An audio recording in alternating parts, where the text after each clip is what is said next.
Così uli di sombranza tenmak e zu ita saluda antes di niga radzaudzan malak estrezas durante todo em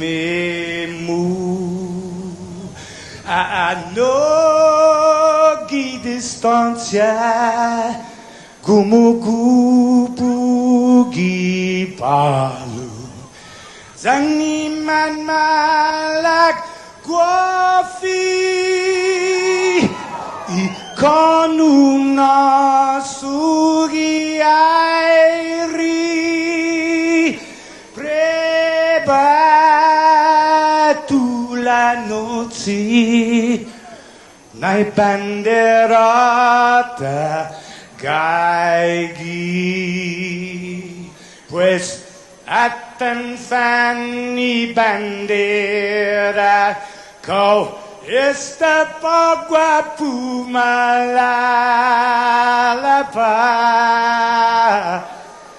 giluk tanu man libri sentami ti man ko badi.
got your 6. At 6 a.m. with the link on Breeze 93.9 FM.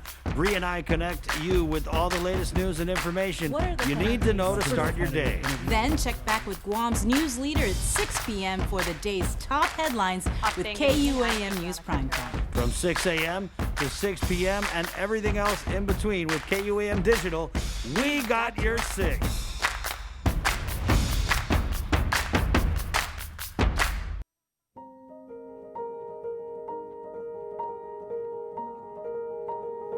Half a day.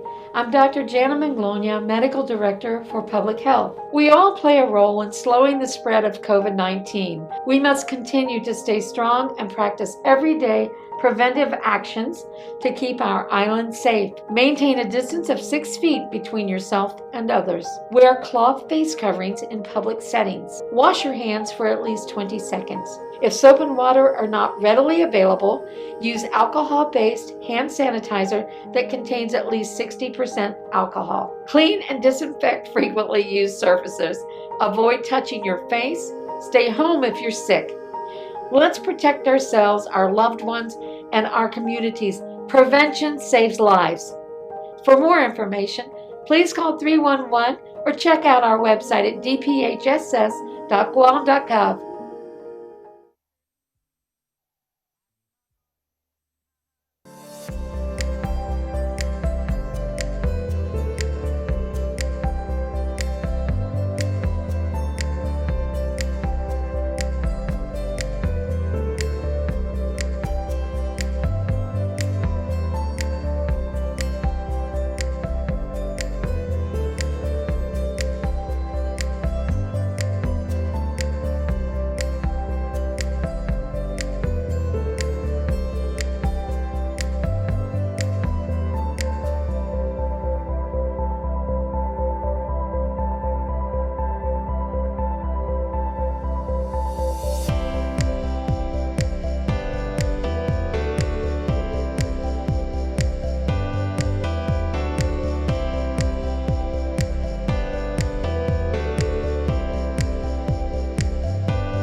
Good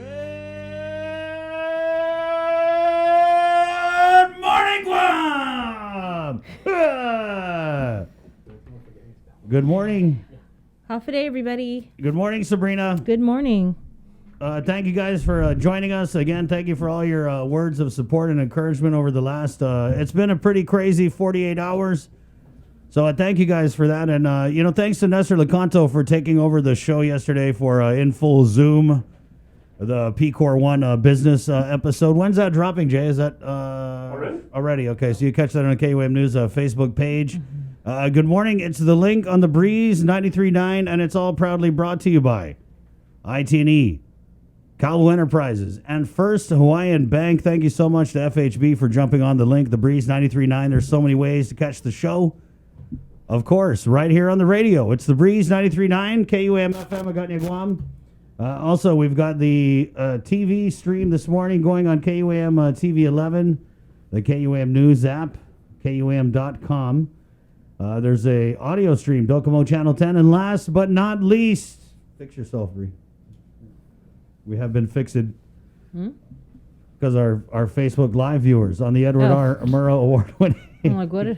The Edward R. Murrow Award winning social media networks at KUAM. Good morning, Guam. It's Tuesday, the 18th day of August, as we are now in the beginning of day 3 of pandemic condition of readiness. Level 1. Jaw-dropping results yesterday out of the Joint Information Center. An all-time high. Set a record for the number of COVID-19 positives on Guam. Thankfully, we were able to get our test done yesterday, Bree.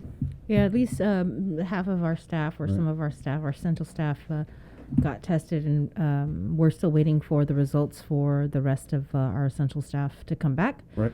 And we're all praying that everything turns out okay. Right on. And so we're bringing the negativity this morning as the Link staff so far has tested negative for COVID-19. But again, when we talk about that window of testing, we were advised to monitor our symptoms for the next week. So that's where we're at now.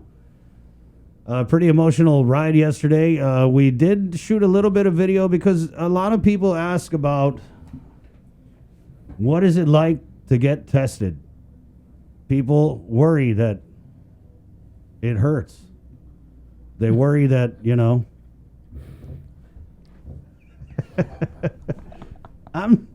I'm not gonna say it doesn't hurt, okay? I'm gonna be real with you. It didn't hurt. It was didn't hurt. uncomfortable. Yeah, it's Yeah. A uncomfortable. little bit of, pain. Okay, Just a wait. little bit. Just a little bit, right? But, I always say, like, if I could give birth, it's no problem. Yeah, that's not what you were Wait, saying is- yesterday. Even though I was asleep during childbirth. Right. In your guys' opinion, is it any better or any worse than getting blood drawn? I was like, my grandma T looked harder than No, this. this is, I think, more painful than drawing blood. Okay, we are gonna show. But- we are Yeah, gonna show yeah. that clip that we made. Yeah, we did record the testing just really to kind of break the stigma and And put it I out there was for you the guys. Yeah, Jason was. I had the least reaction. Yeah, he was the tough guy. I'm surprised because I actually got swabbed before when they were doing when they first started. This is like way back in COVID one. I always say COVID one. yeah, containing COVID. This was like I want to say end of March, beginning of April, when AMC started doing the drive-through testing. We did some B-roll and they actually swabbed me way back then, but we just never sent in the test because it was just for TV purposes. TV purposes, right? So the first time it was like, okay, but I don't know, is it because this time I had to lay back, but I really felt that. Yeah, well, we'll show you the video coming up. 6:17, it is the link. Let's go ahead and get the show started. We've got, as always, a big show. First of all, though, I wanted to kind of start out by wishing Lieutenant Governor Josh Tenorio well. My thoughts and prayers, warriors out there on the Facebook. Maybe just put a little bit of prayers, of course, not only for Lieutenant Governor Josh, but just for everybody on this island who is fighting the COVID-19, everybody who's come into close contact with people who have tested positive. There's just a lot of anxiety. There's a lot of fear out there. And, going back to the Lieutenant Governor, you guys know he's really been great about this Tuesday morning commitment that he has here on, well, it actually started back in containing COVID, right, Bree? Yeah. And so he, like Chris said, he is scheduled to come on. He is scheduled every Tuesday, but we got the news this morning that he was unable to make it on our show today. Right. And so he actually messaged me late last night and he said, hey, I'm not, I'm going to have to skip out on tomorrow. I hope you understand. And of course, what I mean? We saw LT last week, in the Zoom, and we've seen him on the news. So, just really thinking about his condition and everybody's condition. I mean, from the frontliners on down, like Dr. Maglonia said yesterday, we are the front line. We're the foot soldiers in this war. So, again, my thoughts and prayers, warriors. I know there's a lot of you guys out there. Let's just channel some of those towards everybody who needs it this morning. At 6:19, again, it's the link on the breeze. 93.9, we're going to go ahead and get into news here with our morning update for the link at 6:18. Good morning, Guam. Well, just really... Oh, hold on.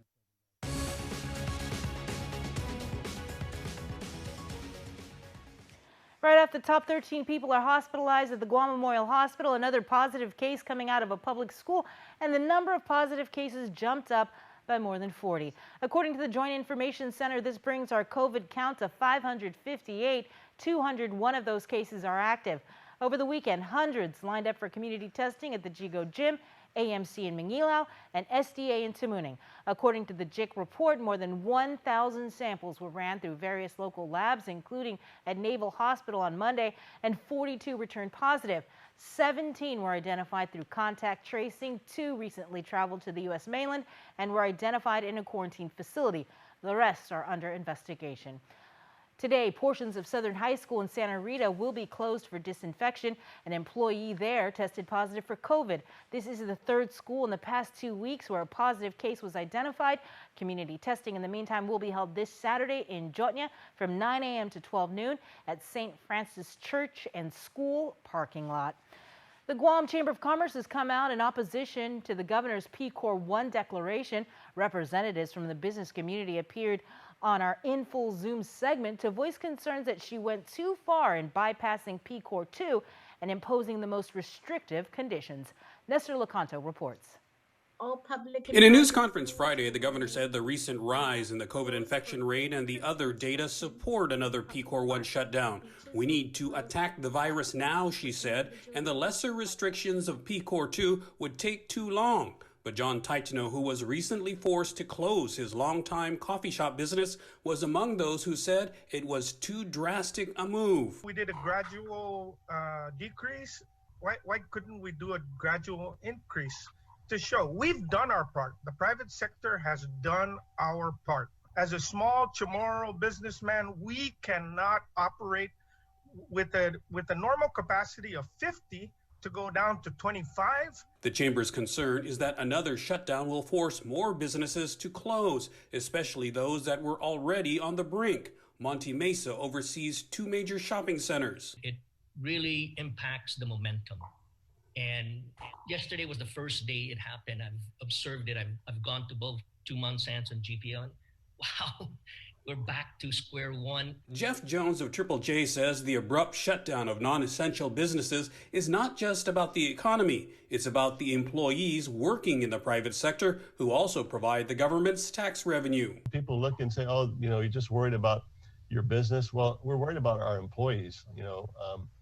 We're fortunate. We have several essential businesses, but we still have had to furlough 200 employees since this thing has started.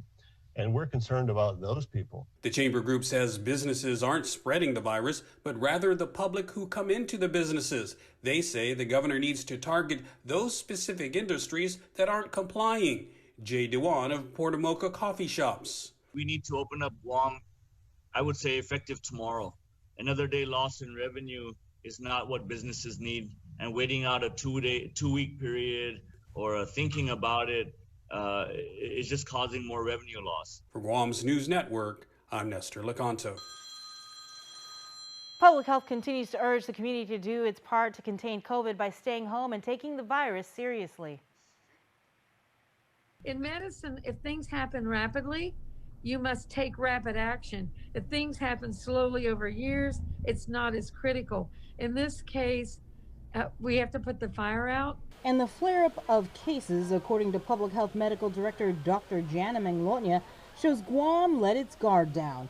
The surge shows protocols were broken, leading to Guam back in PCOR 1. You breached it, here we sit. And this is going to happen over and over until people finally get the message. And that message is simple: we are at war. And our front line isn't public health, our front line's the public. No matter what we do, from Adelup on down, if the foot soldiers don't do their jobs, we're going to lose the war. From foot soldiers to uniformed service members, a recent Joint Information Center report indicated there were 18 tests at Naval Hospital, and all 18 returned positive. It's actually a mix of active duty service members, as well as our own local guard, as you mentioned, and then household members of these cases. The Guam National Guard confirming that recently at least 3 service members tested positive for COVID. With more than 500 confirmed cases in climbing on Guam, the next 2 weeks require everyone to stay home, wear a mask, and practice social distancing. If we don't, then there will be more measures taken. There are always gaps we can close, but the governor tried to reduce what she could to try to end this thing now. In D2020 News, make sure to join us later in the link with more mayoral candidate interviews. On the show, Democrats from Talafofo, Albert Atoygui, and incumbent Vicente Taidegui. In the Jotnya primary, it is Bill Kenga going head-to-head with Ed Terlahi. And our final candidate joining us in the Zoom room is Democrat Agana Heights mayoral candidate Jesse Pangilinan. Our D2020 portion of the link gets underway at 9 a.m. That's your news. Chris? If we don't, then there will be more measures taken. There are always gaps we can close, but the governor tried to reduce what she could to try to end this thing now. In D2020 News, make sure to join us later in the link with more mayoral candidate interviews. On the show, Democrats from Talafofo, Albert Atoygui, and incumbent Vicente Taidegui. In the Jotnya primary, it is Bill Kenga going head-to-head with Ed Terlahi. And our final candidate joining us in the Zoom room is Democrat Agana Heights mayoral candidate Jesse Pangilinan. Our D2020 portion of the link gets underway at 9 a.m. That's your news. Chris?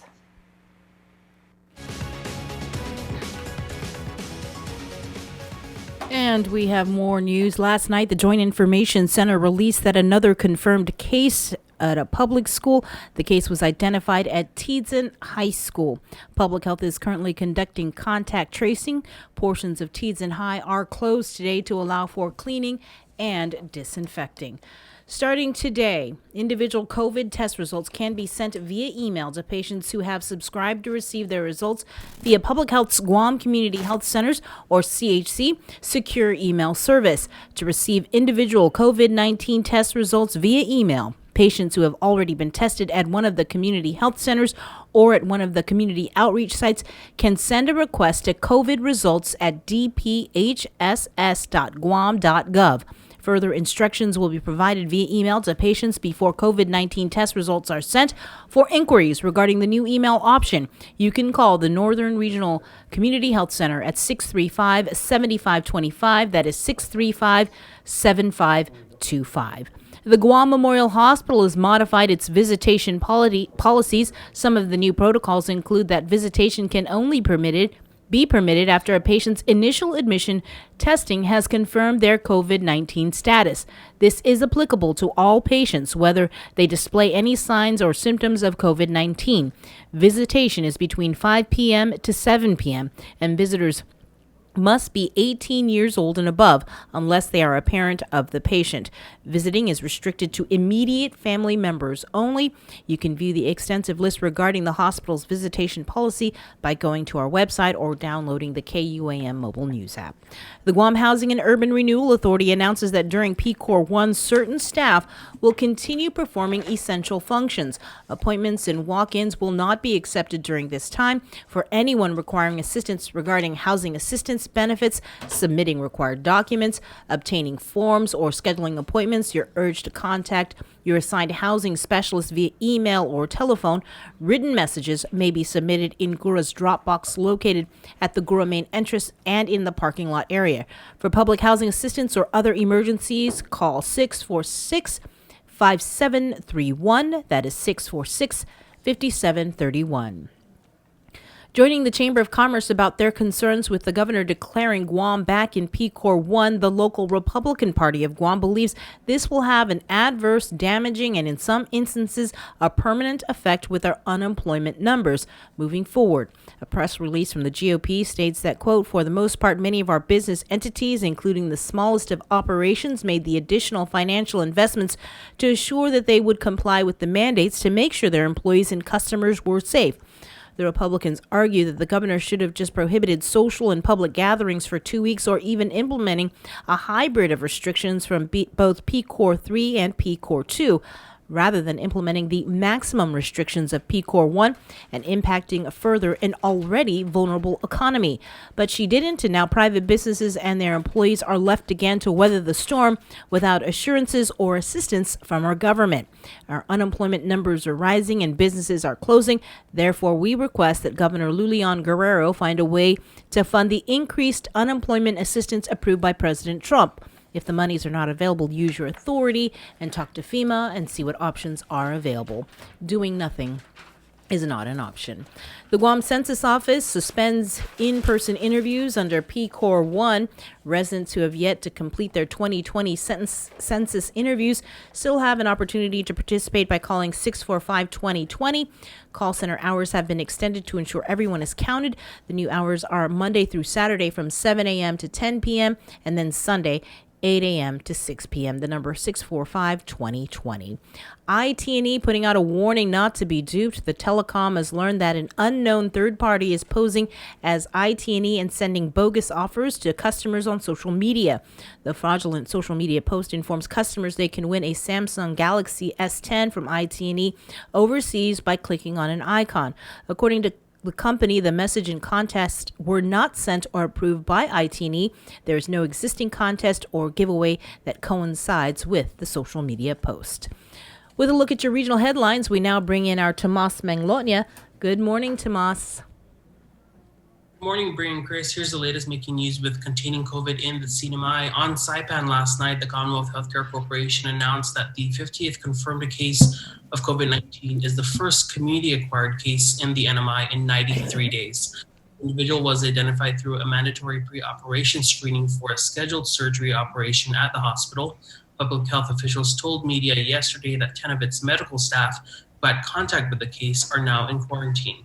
They described the case as low risk, and public health officials held a media briefing yesterday. Take a look. And I wanted to also ask for clarification on the pre-operation screening. So this individual was negative upon pre-operation screening and then tested positive after operation. What was the exact timeline there? No, the person was identified as positive from a pre-op screening. But they did not go they did not undergo the operation? Well, we want to, I think we don't want to talk so much about the case in regards to, we want to respect the privacy of the individual. So it was a pre-operation screening, and the person went through surgery, and which is still within our policy about whether or not, even if a person presents as positive, moving forward with the surgery is not unheard of. And just to clarify rumors that are spreading, then the test was not misread, was it, before operation happened? Misread is not the word we would use. Did you want to comment on that? No. We have an internal checking system, and the internal check showed that that person was positive. The surgery wasn't a high-risk surgery. The person wasn't a high-risk person. We didn't put them at more risk. We didn't put us at more risk. It was just a delayed diagnosis.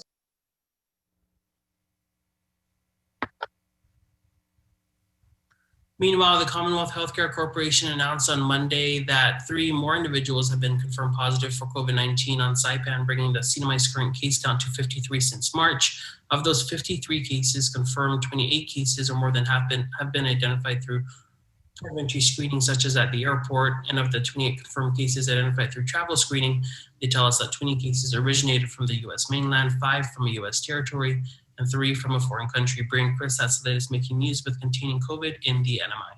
How are you feeling, Tomas? Feeling great, Bring Chris. Things seem to be normal on the health side for me, so thanks for checking in. How did your COVID test go? What was the experience like? It didn't hurt.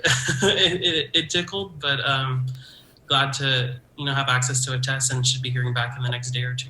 All right. You stay safe. Thank you. Okay. In national news, the Democratic National Convention kicking off today with the country still battling the spread of the coronavirus. This political convention will be unlike any we've ever seen before. Skylar Henry has more details from Capitol Hill. Political conventions are a time to nominate the party's presidential candidate and fire up voters. And in that way, this year's no different. I just feel the enthusiasm and the energy, not just about what we're against as a party, but really about a vision for America that's inclusive. But this year, as Democrats rally behind Joe Biden and Kamala Harris, things will look a lot different. Gone are the sports arenas filled with delegates and balloons. Instead, the program is mostly virtual, with speakers joining from all 50 states and U.S. territories. I will be speaking with the Statue of Liberty looking over my shoulder. Senator Bernie Sanders and former First Lady Michelle Obama are tonight's headliners, with speeches expected to focus on the coronavirus pandemic, the struggling economy, and the country grappling with race and policing. We're going to rally the American people around an agenda, and I look forward to doing that the day after Biden is elected. Former Governor John Kasich is also scheduled to speak tonight. The Ohio Republican will try to sway GOP voters who may be wavering in the support of the president. President Trump is trying to draw attention from the DNC coverage with a trip to the battleground states of Minnesota and Wisconsin. We're going to be working very hard. We have to. We're getting down to final crunch. We want to be there. The Democratic Party is hitting back with a new ad in Wisconsin. Now Trump is coming to Wisconsin. The ad calls the visit a political stunt, and it implies the rally the president held in Tulsa, Oklahoma helped spread the coronavirus. Skylar Henry, CBS News, Capitol Hill. Capitol Hill. Joe Biden and his running mate Kamala Harris will be giving their speeches from Wilmington, Delaware later this week. You can watch coverage of the Democratic National Convention on KUAM TV 8 and KUAM TV 11 starting at 12 noon today and for the rest of the week. In preparation for the 2020 primary election, the Guam Election Commission has adjusted the hours of operation for in-office absentee voting. Through Friday, August 21st, the hours are from 9 a.m. to 7 p.m. The GEC will be closed this Saturday, but then reopen next Monday, the 24th, through Friday, August 28th, from 9 a.m. to 5 p.m. You are urged to call to make an appointment to vote by calling 477-9791. Appointments are slotted every half hour. This gives GEC staff time to process each voter properly, to sanitize, and allows the GEC to limit the number of people in the polling room in an effort to practice social distancing. Again, you are urged to make an appointment if you plan to vote absentee. The number is 477-9791. And that is your news. Thank you, Sabrina. It's 6:37. We're going to take a short break. Here's what's coming up. We have Dr. Peter Lombard. You know, he's been crunching COVID stats since, well, pretty much ever since. And we wanted to bring him on. I mean, this sounds weird to say, but he's finally got some numbers to crunch. So we'll get his take on the trends and where he thinks we're going. It's 6:37, though, and we'll take a short break and come back with more of The Link on The Breeze 93.9. Good morning, Guam. Whether it is tablets for children, special equipment for special children, or coral reef research, federal support is critical for our schools and our future. This week, we're trying to open schools. Parents are worried about their children's safety. Teachers are being asked to work minor miracles every day in teaching without looking directly into the eyes of our children. We must make sure that every child has a tablet, can get online, and get on with their education. We need a congressman who understands education and how the federal government can support every activity in the classroom, in the laboratory, and in the internet. Now more than ever, we need a congressman who will assist GDOE, UOG, and GCC without hesitation in solving problems with federal agencies. It's time that your child takes center stage, not only in school, but in Washington, D.C. I'm Robert Underwood, and I approve this message. We got your 6. At 6 a.m. with The Link on Breeze 93.9 FM. Bree and I connect you with all the latest news and information you need to know to start your day. Then check back with Guam's news leader at 6 p.m. for the day's top headlines with KU. It's The Link on The Breeze 93.9, taking you back a little bit. Remember this band back in the day, R&R? Going to a bar or listening to a band? What is that? Huh? What? No mask? Cheersing? God. It's like a whole other cheersing. I don't know how do you say it. I'm not really a drinker. Toasting, I think. What is it? Toasting. Toasting. Oh, Toasting, sorry. okay. Cheersing. Cheersing, wow. Hey, obviously I don't get out much. I don't even get up much either. 6:39. Let's bring it from the KUAM News Zoom room. Dr. Peter Lombard. Good morning, Doc. Morning. How you guys doing? We're doing all right. Nice kitchen. I love those tiles. I can't see. You can't see? Bree doesn't have her glasses. He's got that kind of 70s-ish. That's really cool. Doc, how are you doing? First of all, it's been more than a minute. Let's just catch up on you personally.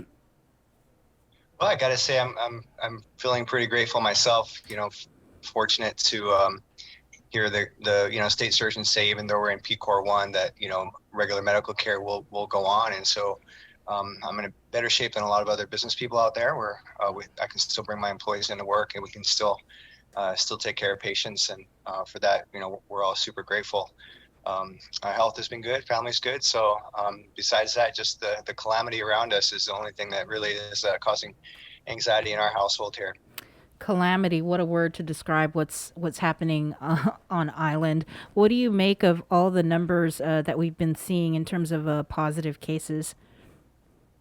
Well, I think it's been kind of nice to have had such a long time with very low numbers, and towards the end of last month, you could see them start to creep up. And if you look at the SITREP, by the way, shows a lot of meaningful data. I think I'm still trying to track the numbers as best I can, but if you look towards the bottom of that, and they're showing that the 7-day average of daily new cases and the 7-day average of test positivity, those two graphs alone are fantastic. And I think if that's the only thing you follow from there, that's probably one of the most important things I'd still like to see on there, though, would be how they put finding out the ages of the most recent cases is not easy. You can do it, but you have to be super meticulous.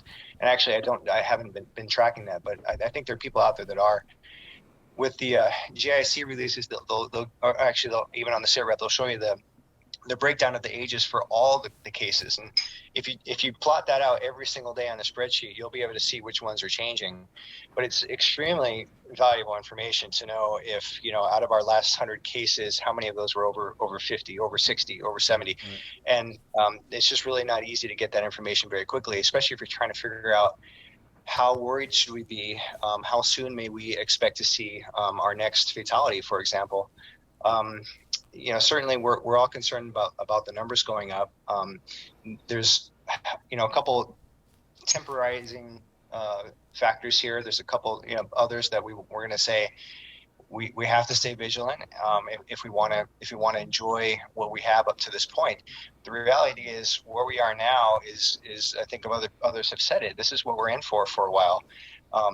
We haven't, by virtue of where we are, by virtue of maybe some luck factors, we have not had a massive amount of disease in the community. The places in the world that have,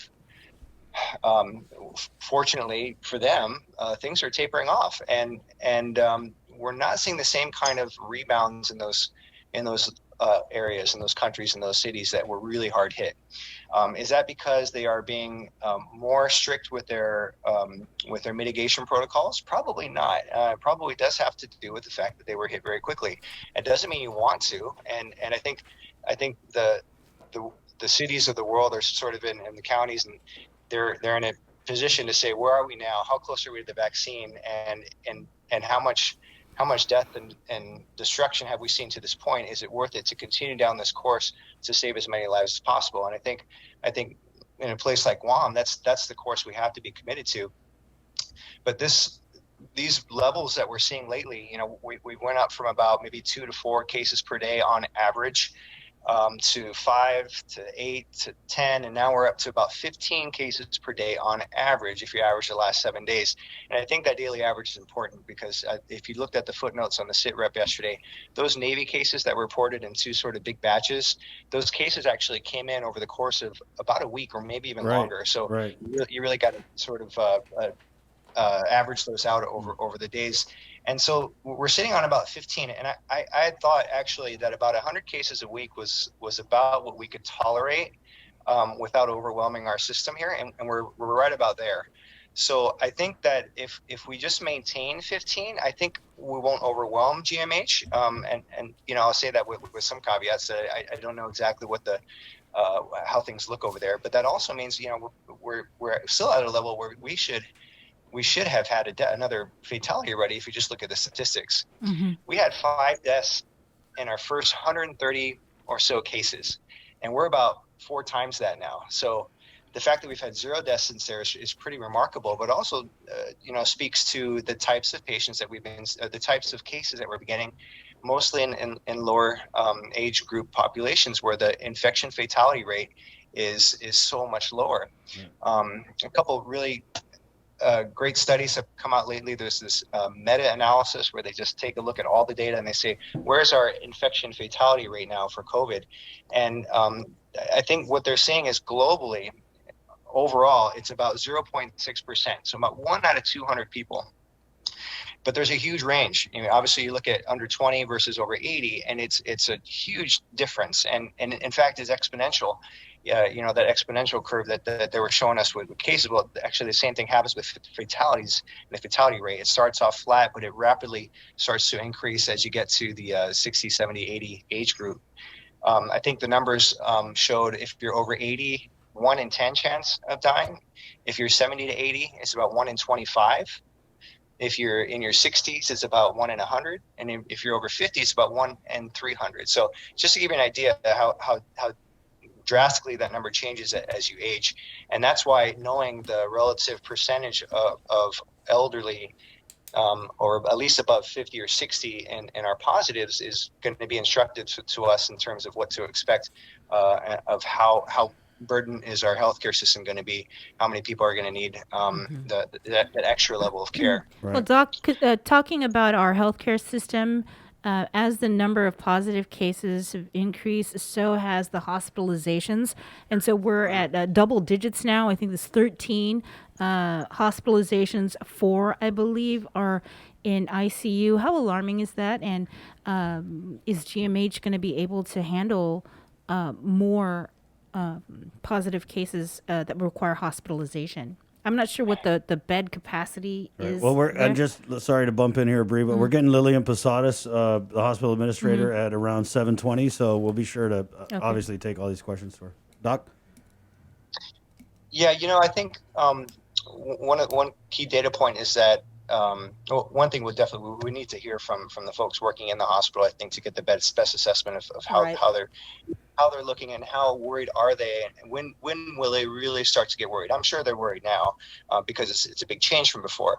But if you look at the average days of hospitalization, this big meta-analysis I was just referring to, it's about 5 days. And so what that means is with our current volume, about 2 to 3 patients per day should be discharged. And if we maintain 15 incoming patients a day, 2 to 3 patients should be admitted if we maintain the same levels. That's kind of a high turnover. And as long as their current capacity can handle it. So as long as the numbers stay where they are, I'm not super worried about the hospital being overwhelmed. But that's the problem, and that's the question. Is like, we've been slowly increasing. Is it going to stabilize, or is it going to keep going up? Right. And I certainly don't think we're in for sort of this exponential phase of growth, because by and large, I'd say 80% of the population are doing mostly the right thing 80% of the time, and that's good enough to keep our numbers relatively stable. What we don't know, actually, it'll be interesting to see the cases this week, because as you guys know, the PCOR initiation, we won't see the benefits of that for at least a week. The people that we're catching that are infected this week were infected well before PCOR was, at least a week prior to when PCOR was initiated. So if the numbers are stabilizing this week all by themselves, it might indicate that this is sort of a plateau that we might be able to maintain. But as everybody knows, we're all at fault, and we're all responsible for even this slow rise. The concept of flatten the curve still very much applies. If we're willing to tolerate this amount of disease in the community, then that this is on us, basically. If we want to be a little bit more comfortable to go out and or reopen some of these businesses, we all have to do our part. We'll all have to not make the bad decisions to take our masks down. It's not easy. I've been at a rosary, which some people are trying to do the right thing, but we get complacent, especially when there's not that much. When our numbers are looking good, everybody gets a little bit complacent. And how to change people's behaviors, that's not in. What campaign can you do other than coming in pretty heavy-handed? Right. If you come down and say PCOR 1, is the intent to get PCOR 2 behavior? If you say PCOR 2, are you going to get PCOR 3 behavior or no change at all? So I think that, to me, that's the only good thing here about PCOR 1. I think I side with some of the other physicians in the group that had said PCOR 2 is probably okay, but PCOR 1 is certainly safer, and we are certainly going to see the effects of that after a week. And this is a kind of like a different PCOR 1, because I'm thinking we have more things that are open. Yeah, absolutely. It's a different PCOR 1. Definitely there are more things open. There seems to be more cars on the road. Right, yeah, for real. People still want their money, you know, the banks still want their money. The, you know, utilities are saying, hey, come and pay. So again, it's a little bit of mixed messaging. And I kind of want to go back to what you had said about, you know, if you get PCOR 2, you get PCOR 3 behavior. I mean, it's in our nature. If the speed limit's 35, a lot of us are going to go 45, go 55. So I agree. I think PCOR 1 was just kind of necessary to kind of throw us in that cold water because we just got away from ourselves. It was too many 0, 0, 0, 1, 1, 1, and it was too much of this. Let's open up everything, but hey, guys, take it serious. So it was really conflicting, I think, hard for, and I mean, it is what it is. There's a lot of people out there, especially this 20 to 29 demo that I think if you look at the numbers, Doc, and maybe we could speak on that. Is that what you're seeing? It's that particular demographic that has seen a significant increase? 20 to 29 years old. The younger demographic, absolutely. And from the perspective of, you know, there's definitely an ethical issue where of course we don't want people to die. Yeah, I feel like 80% of the population are doing mostly the right thing. There's a very vocal 10% who say, well, this is ridiculous. This is totally overblown. These measures are barbaric. I mean, those are the words you're hearing, and they'll come very viciously out against the other 10% who even say we need to lock down even harder. I mean, you'll see those comments too. Yeah. Governor's doing the right thing. In fact, everybody needs to shelter in place. And so, but you know, people coming out very, very harshly against one another there. The 10% that want to lock down even stricter, you know, they're doing this because they want to save lives. And I don't think you can fault them for that. At the same time, the other 10% are doing this because they really want there to be attention paid to the other costs of closing things up. And I think there is a very valid point in there that we need to think about critically. Who's looking at, in Guam, I don't know, who's looking at depression, suicide, deaths from heart disease that maybe could have been avoided, from delayed diagnosis in cancer. We don't know. And if you don't look at it and look for these things, we don't know. And when you are a little bit too strict or create too much fear in terms of trying to get people to do the right thing and to try to connect with one another, you know, there's costs with keeping kids out of school for sure. But if you're not looking and thinking about those things, I think there's a danger there that it's a blind spot to what we're doing moving forward. So the fact that we have some of a younger demographic getting the disease, there's a school of thought that says at least we're slowly increasing the number of people out there that are immune. And actually, the group that's becoming a little bit more immune are the ones that are going to be engaging in more risky behavior. So over time, if they just keep doing their thing, I'm not advocating it by any means, but if they keep doing their thing, they're also going to be less likely to get it and spread it to their family members as time goes on. And that's there's some interesting studies coming out that are looking at that and the herd immunity threshold maybe being lower than we thought, because we are a very diverse mix of a population where not everybody is doing the same, engaging in the same activities. But I think again, in Guam, in an isolated place and with numbers so low to this point, and perhaps with the vaccine a little bit closer on the horizon, I do think we need to be committed to trying to save lives. And you know, again, I said it was surprising we haven't had a death to this point. I think if you look at our numbers and the infection fatality rate, you know, we should be having a fatality every couple weeks, and that's according to our current numbers, and that's just by statistics, and that's just looking at the average death rate based on the number of cases that you're diagnosing. So you know, if we keep skewing the ones that are getting sick in the lower demographics, that's going to work in our favor.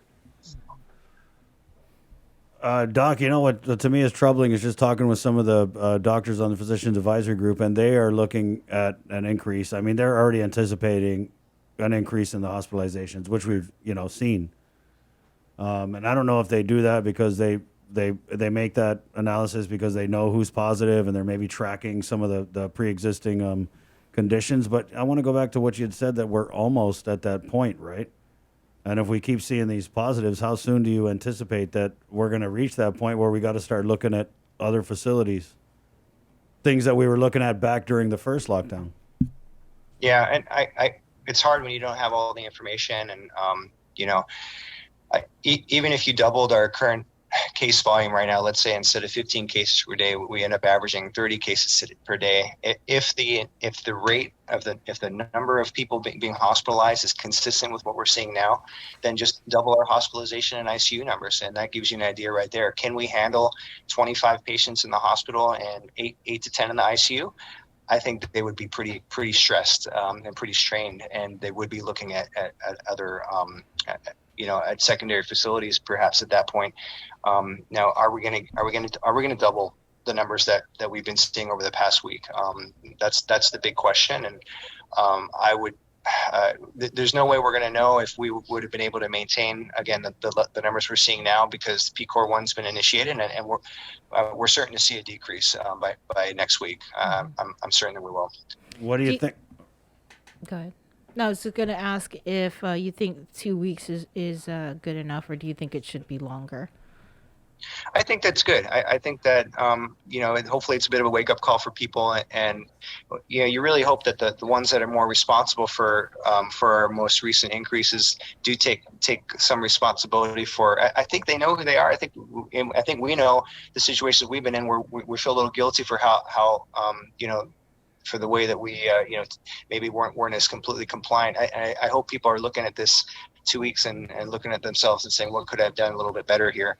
It's about protecting our elderly. And I see a lot of elderly patients in my clinic, and we talk about this, and they're scared, and they really don't go out. And so, they're doing their best to protect themselves. It's the family. It's really these special scenarios, which I think we've identified some of them, and also it's the household contacts. That's where we're spreading a lot of disease too, and I think the Minumco understand that, and I hope our younger folks understand that too, that even in your home, you at least need to think about it. If I'm infected right now and don't know it, how close should I be getting to my grandma here? Let me just keep a little bit more distance, because I think even a little bit of social distancing in a house probably makes a difference. It's all about viral load in terms of how severe people are going to get infected. So all of these things can matter. And I think it would be nice if some sort of public messaging went out about, hey, think about the things you can do even in your own house, especially if you have a lot of people. How can you not totally throw disarray into the household, but what things can you do to still try to somewhat socially distance from the more at-risk folks that are living in your house? Doc, when we look at the numbers and we talk about that increase in the 20 to 29 demographic, do you think that we're not seeing that increase in the older demo because, like you had said, Minumco are really taking it serious and maybe staying home a lot more than the younger folks? Yeah, I absolutely think that's the case. I think folks are not venturing out unless they absolutely have to go to doctor's visits, and I think they probably have their family members running errands for them for the most part when you really get up into the upper age bracket. Right. And I see the children of the grandparents too. They're taking their grandparents or great grandparents to their doctor's visits, and they're very protective. You can just see how they're looking around, and they want to make sure they're keeping their parents or grandparents safe, and I think that makes a difference too. Right. No, I agree. My brother takes my mom to her appointments in the States, and he's very meticulous in terms of spraying everything down with alcohol, even down to her shoes. So what? It's just. All right. Hey, over caution is good. Hey, yeah. Precious cargo. You got that right, Bree. Doc, at a closing, man, because I want to go back to when we had you on Containing COVID. We were really hitting you up at a stretch where we saw the low numbers and we weren't seeing the hospitalizations. And I remember kind of the tone of what you had been saying there. Just, I guess, in closing, what would your message be? I mean, I know you study the numbers. I feel like you got a lot of insight. So what's your message out here to the people before we let you go? Well, I think we're going to be in this cycle in this phase for a while until we get a vaccine reliably. And if that's early next year, I think we'll be lucky. So if we're going to think about the next 4 or 5 months and what kind of life do we want to live here? And if we want things to be a little bit more open, I always kind of maintain that I think we could open up a heck of a lot, and as long as everybody's wearing a mask and physical distancing, we're going to be okay. But we have to find the right balance. We're in the dance phase now. We're trying to dance and say what measures are we able to keep up and still keep our sanity as we approach the next 6 months or so of being constantly at risk of having these surges and potentially stressing our healthcare system a little too much, to potentially having some more fatalities on the island, which of course nobody wants. Right. Well, thank you, Doc, Yeah. for joining us this morning. Stay safe. Thanks, you too. Chris, Right. wash your hands. Yeah, I will, and I will definitely wash my. I like Dr. Cabrera said, I'm going to wash my feet because they're the hands of my legs. That was deep. And wash your thumbs. Doc, thank you. Hey, I want to bring you on maybe next week, and we'll talk about if Dr. Lombard was calling the shots, how would you institute a phased reopening after PCOR 1? Because I appreciate your insight, and I'm wondering, like you said, you feel we can open more if we wear the mask. So maybe we'll catch up next week if you got some time and tell us how you would propose to do that. Awesome. Thanks for having me on. Some homework. Okay, Doc. Appreciate it. Dr. Peter Lombard, 7 a.m. We're KUAM FM in Agotni, Guam. We will take a short break. And we're coming back. We had to move things around a little bit. We've got Sergeant Fernando Estevez from the Guam National Guard Surgeon Cell. And we wanted to get Sarge on because during the press conference on Friday, they had brought on the Surgeon Cell head, Dr. Mike Cruz. Dr. Mike Cruz, and he had talked about an enforcement component during pandemic condition of readiness 1. And so we want to bring Sergeant Estevez on.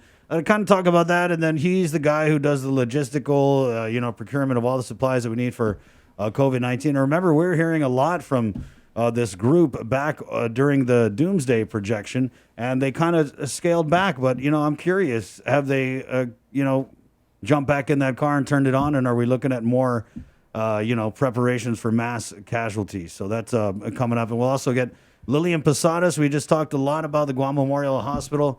And Lillian is, she's actually coming on a little bit early, so thank you for that. And it's 7:02 now. We'll take a short break and back with more of the Link on the Breeze 93.9. Good morning. Summer is... You live life on the go, and now so does your mortgage application with FHB Digital. It's easy and fast, with features that gather your documents or make it simple to upload them yourself. FHB Digital provides personalized mortgage options to suit your budget. And if you have questions, just ask a loan officer. FHB Digital. Bank at the speed of your life with First Hawaiian Bank. GU Self-Storage, conveniently located near the Harmon McDonald's. We offer affordable rates, online payments, and auto bill pay for your convenience. Plus gate access daily from 6 a.m. to 9 p.m. Call us today at 648-7867 for more information.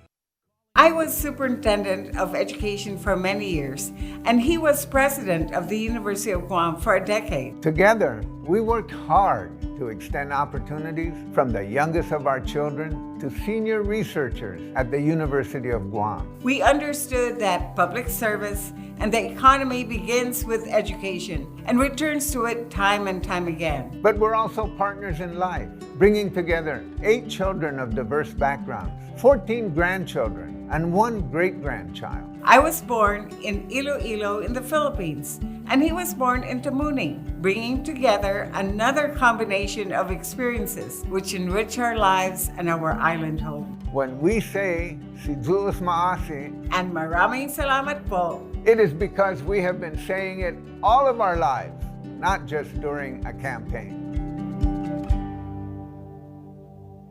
I'm Robert Underwood, and I approve this message. CBS News is helping make sense of a school year like no other. The new normal. School Matters. Special reports all week on CBS This Morning.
song. Pretty islands of Marianas, you see and hear the children sing.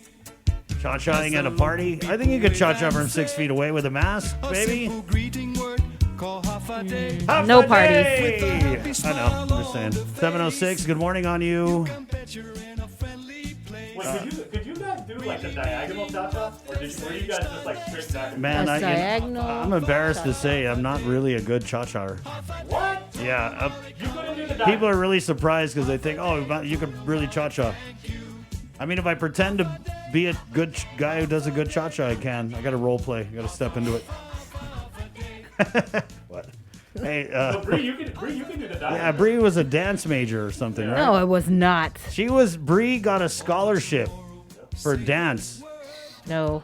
And, unfortunately, she suffered an ankle injury and, her career path turned towards journalism. I've always wanted to be a journalist. I've always wanted to be a dancer, yet here we are. It's 7:07. And yet if the Dallas Cowboys cheerleaders called right now. Yeah, okay. Bree, can we run through the numbers again from the Yes. joint? Okay. All right. According to the latest numbers from the Joint Information Center released yesterday afternoon, a total of 42 cases of COVID-19 were confirmed on Monday. Of the 42 newly confirmed cases, 17 were identified through contact tracing. 2 cases reported recent travel from the U.S. and were identified in a quarantine facility. The rest of the cases are currently under investigation. To date, there have been a total of 558 confirmed cases of COVID-19, with 5 deaths, 352 released from isolation. 201 of those 558 positive cases are active.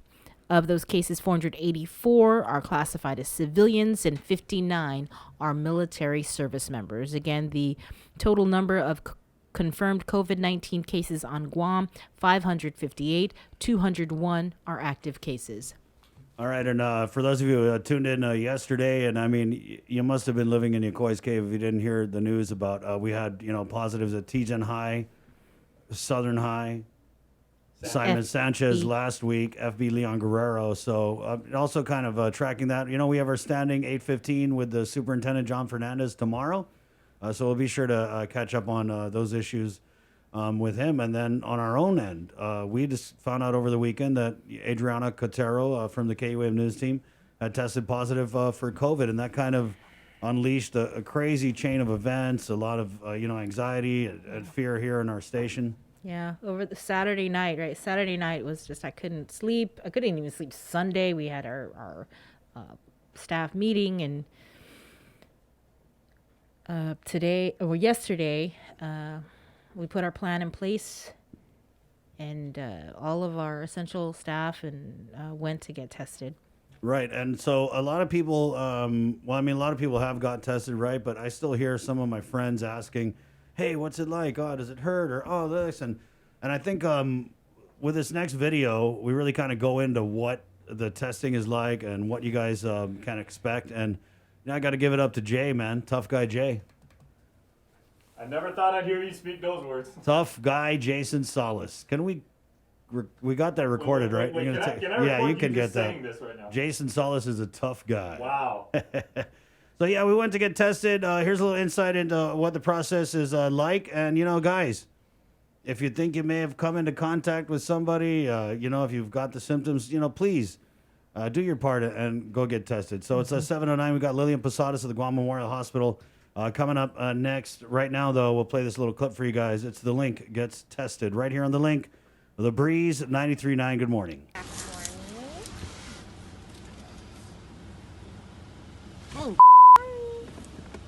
Oh my God. Other side.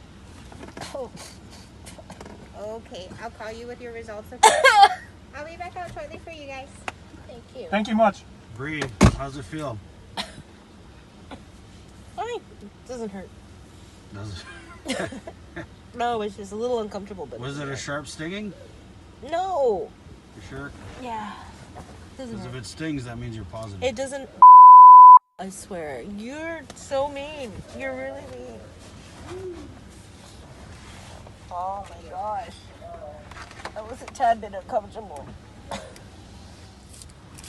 Okay, you already know. You already know. Sorry. Other side. Okay. Thank you very much. Are you having any symptoms today? Not at all. And any pre-existing medical condition? Nerd! Lactose intolerance. Okay. Thank you very much. I'll be back. Lactose intolerance. Now see, Wait. How'd it feel? How'd it feel? it doesn't hurt. I mean, you know, my eyes are like watering a little bit. See, Karate Man hurt on the inside. Karate Man don't cry. Looks like you're crying though. Mr. Barnett? Yes, ma'am. 91374, correct? Actually, it's 91384. 84. Are you joking? Yeah. You weren't born in '84, dude. Okay, go ahead and tilt your head back for me. Then turn your head this way, okay? Which way? Turn it towards me. Sorry, other side. Okay. Any pre-existing medical condition for yourself? No. And were you swabbed recently? Or this is your first time? Oh yeah, tough guy. Yeah, it's first time. Okay. He's asking, can you take his temperature regularly? Yeah. I'll be calling you guys shortly. With Okay, thank you very much, and thank you for what you do. Thank you very much.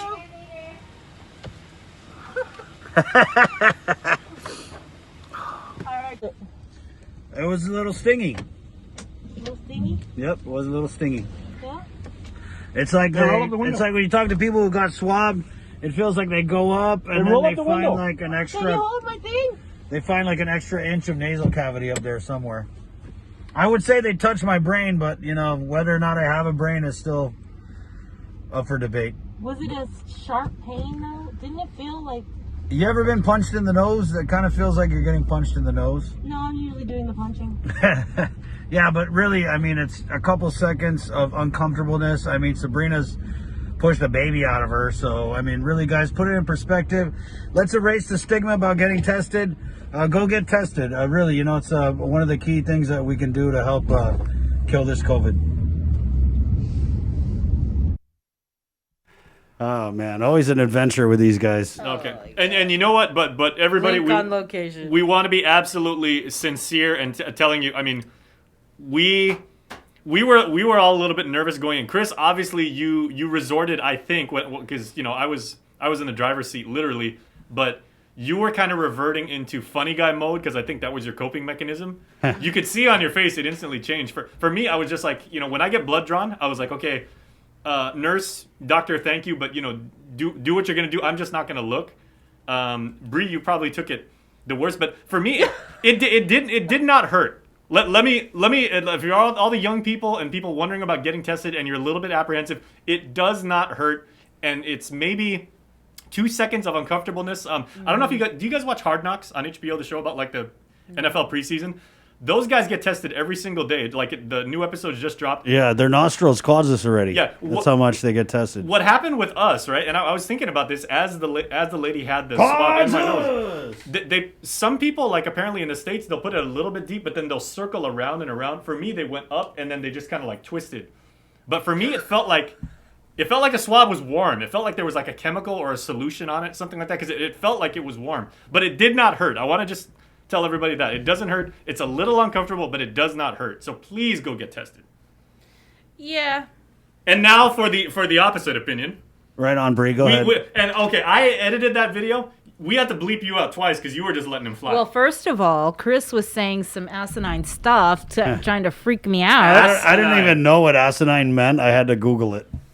Yeah, Yeah, you were so making it was up kind some of words like- too. You were like, "Oh, the comfortability." I'm like is in the thick of having this thing shoved up my nostril, and he's like, "Oh, you have, you know, blah blah blah blah blah," and I'm like, "Okay."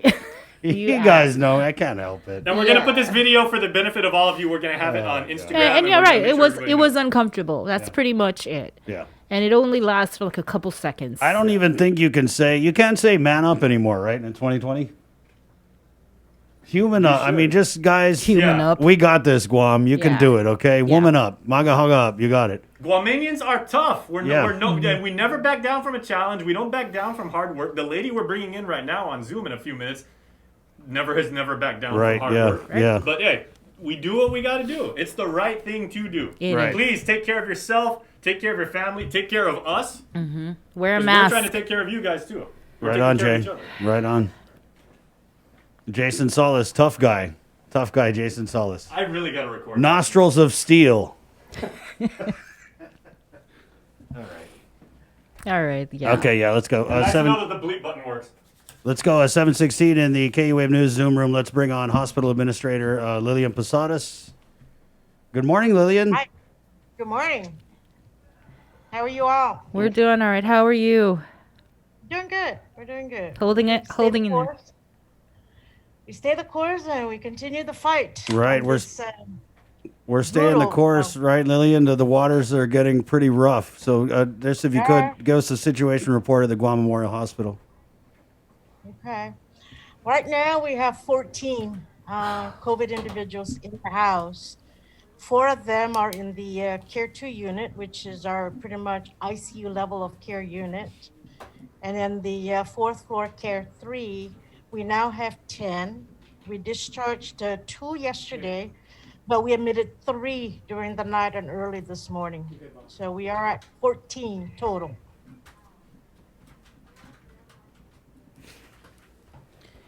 Yeah. 14. So what is? I don't even know where to start. That's just crazy. I guess we could start on, if you could, Lillian, without revealing too much, tell us the status of these hospitalizations. Well, the 4 that are in the Care 2 are the same individuals who've been there since last week. The individual who's in the age range of 30 still on the ventilator. The other individual who is around 50 plus years old is on a CPAP, which is a continuous pressure, oxygen flow. It's not a ventilator where the individual is intubated, but it is a supplemental oxygen on a continuous basis. The other 2 individuals are also on oxygen high flow nasal cannula.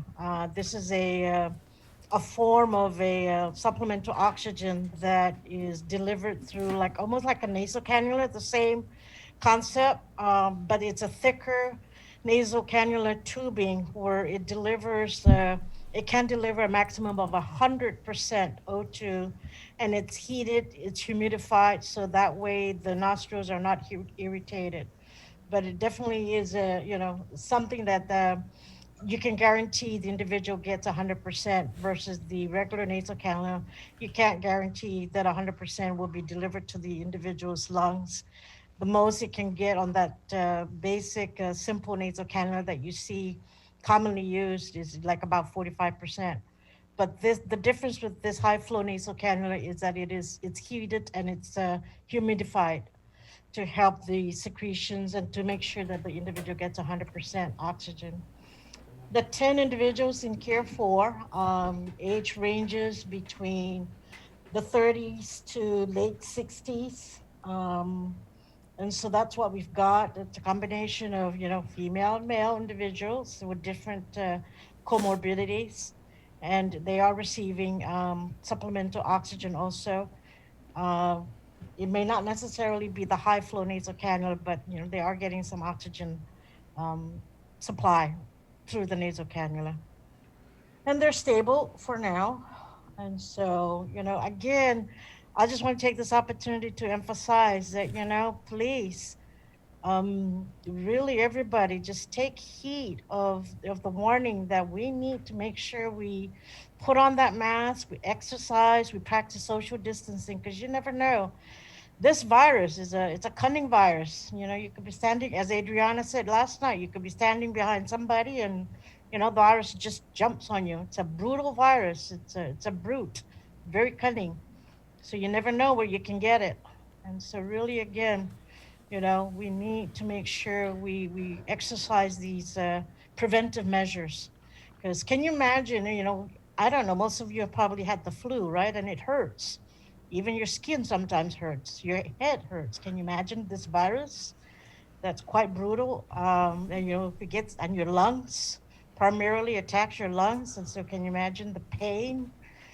that you can feel, when you have this virus. And so, again, that's the seriousness. Not Right. only the pain, but the oxygen level that you may not be getting into your lungs and into your system. Right. So this is a very serious matter. Lillian, can you kind of walk us through? So the people who are getting the additional oxygen, maybe on the escalation scale, what happens when they go from, being okay to having to get the oxygen to that end step of being on the ventilator?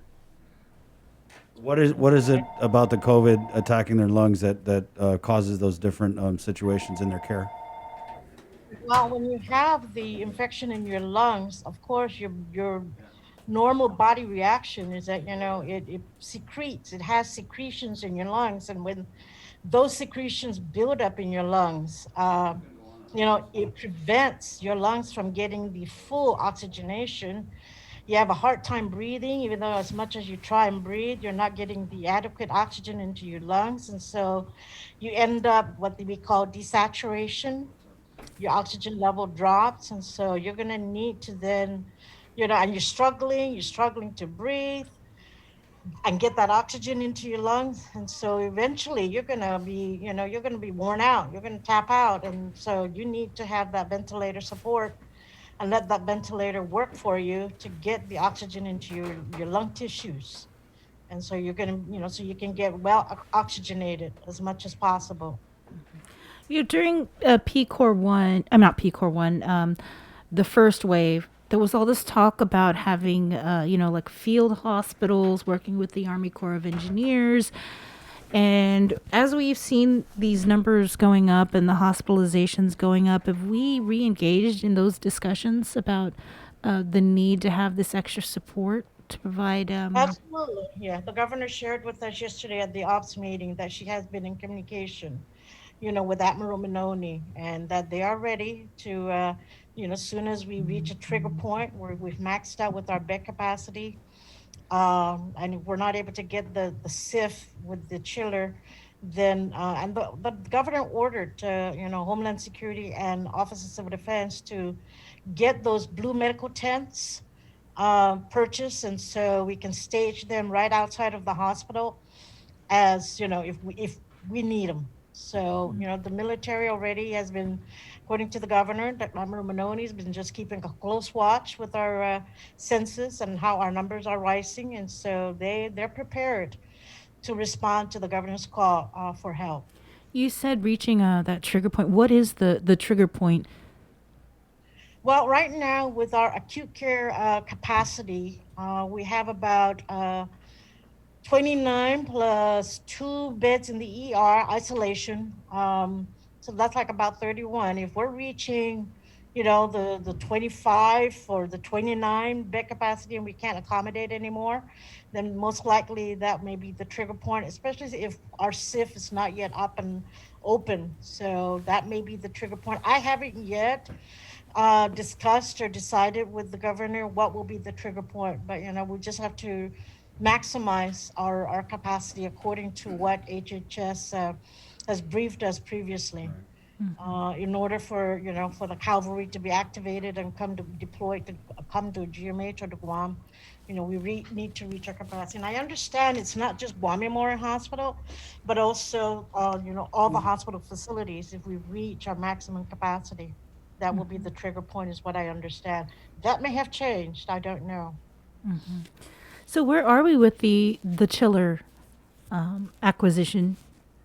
Okay, we've signed. I signed the purchase order for the temporary chiller that is being donated to us from a private company on island, and so it's two 160-ton chillers.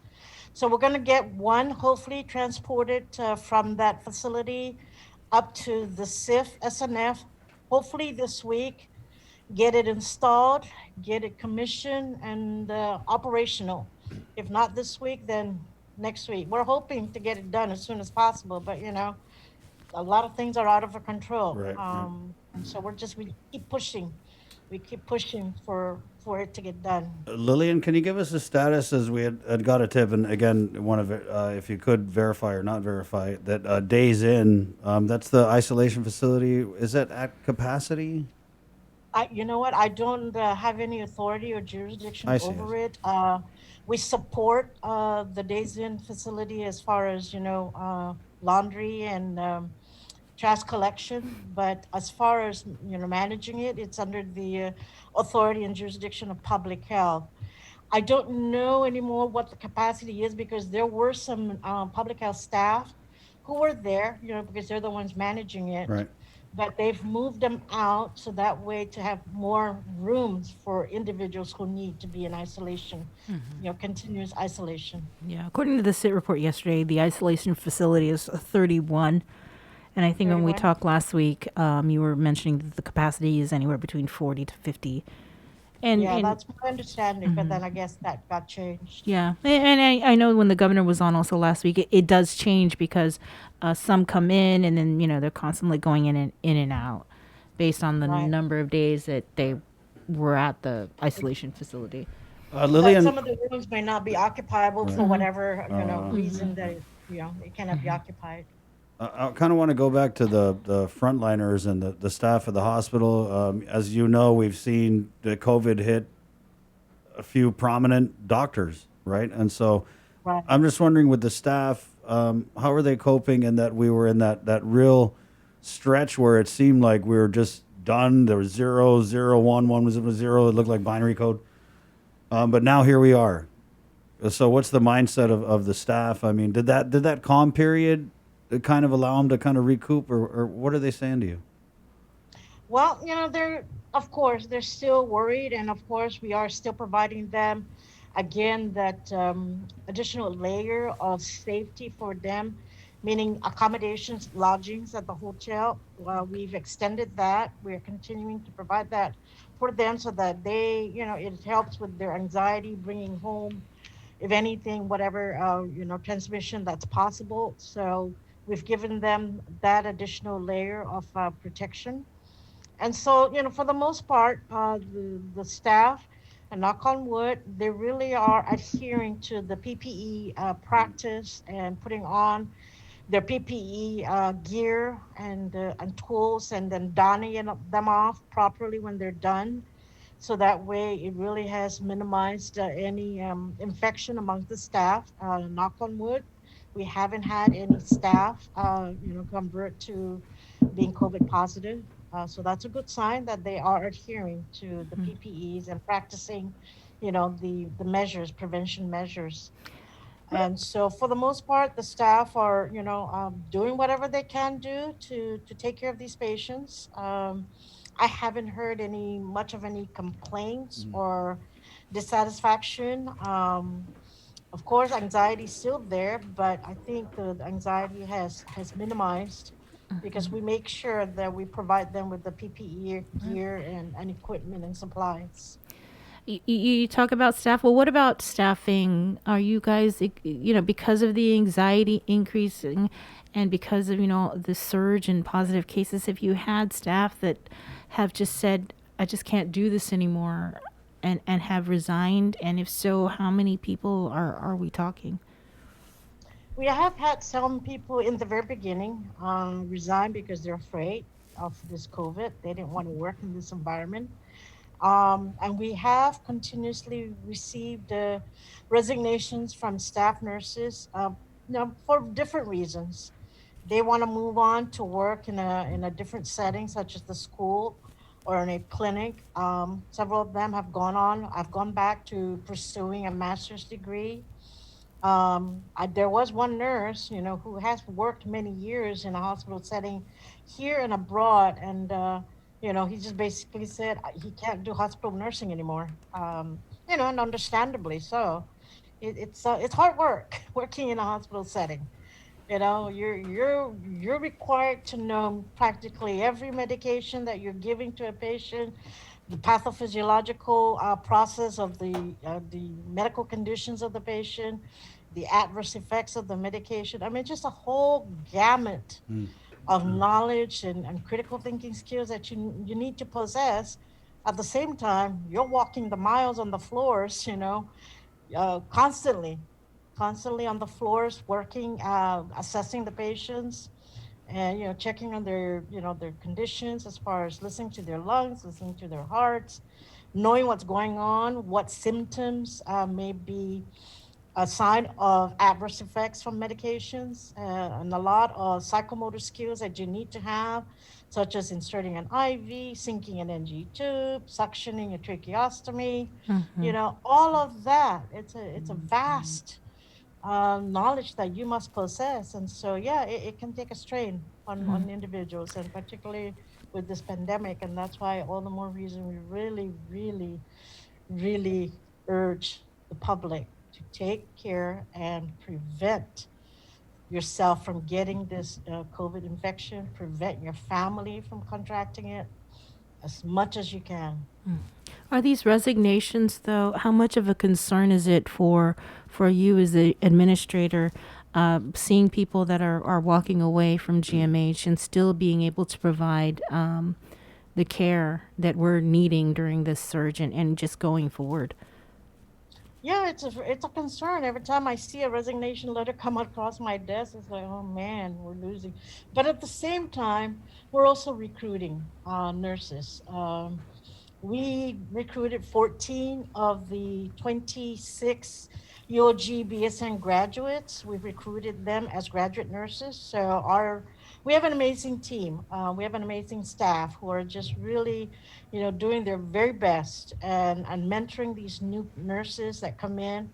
We are able to get additional travel nurses with the experience working in ER and ICU. So, and then we've got, nurses in the OR or in the other areas that when the census is down, they are very willing and to help in the other areas, especially in the COVID areas. And so we've got a great team of individuals who are just really working, really just out there. They're committed. They're very dedicated and are committed. And we don't hear a whole lot. I don't hear a whole lot of nurses and other staff calling in sick.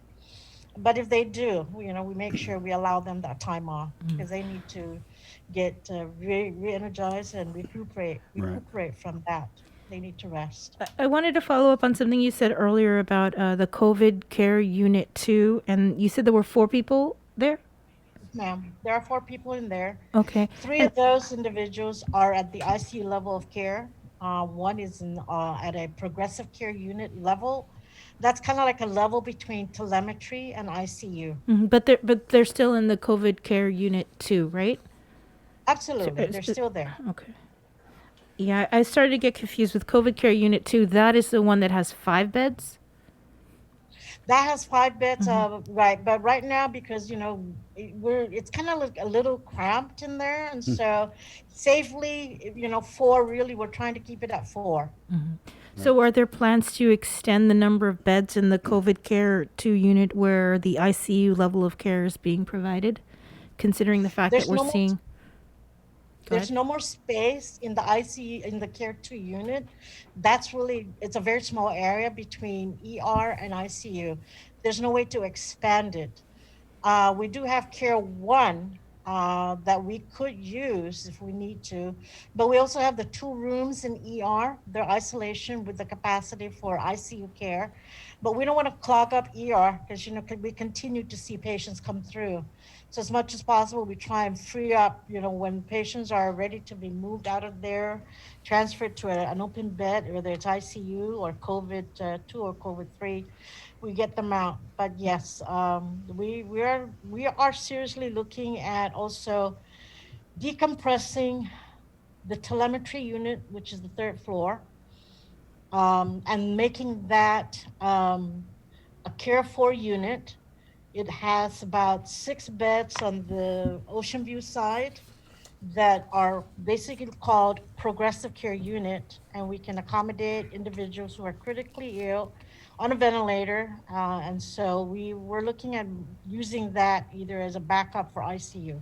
But we need to clear out telemetry, and and the telemetry unit we have non-COVID patients.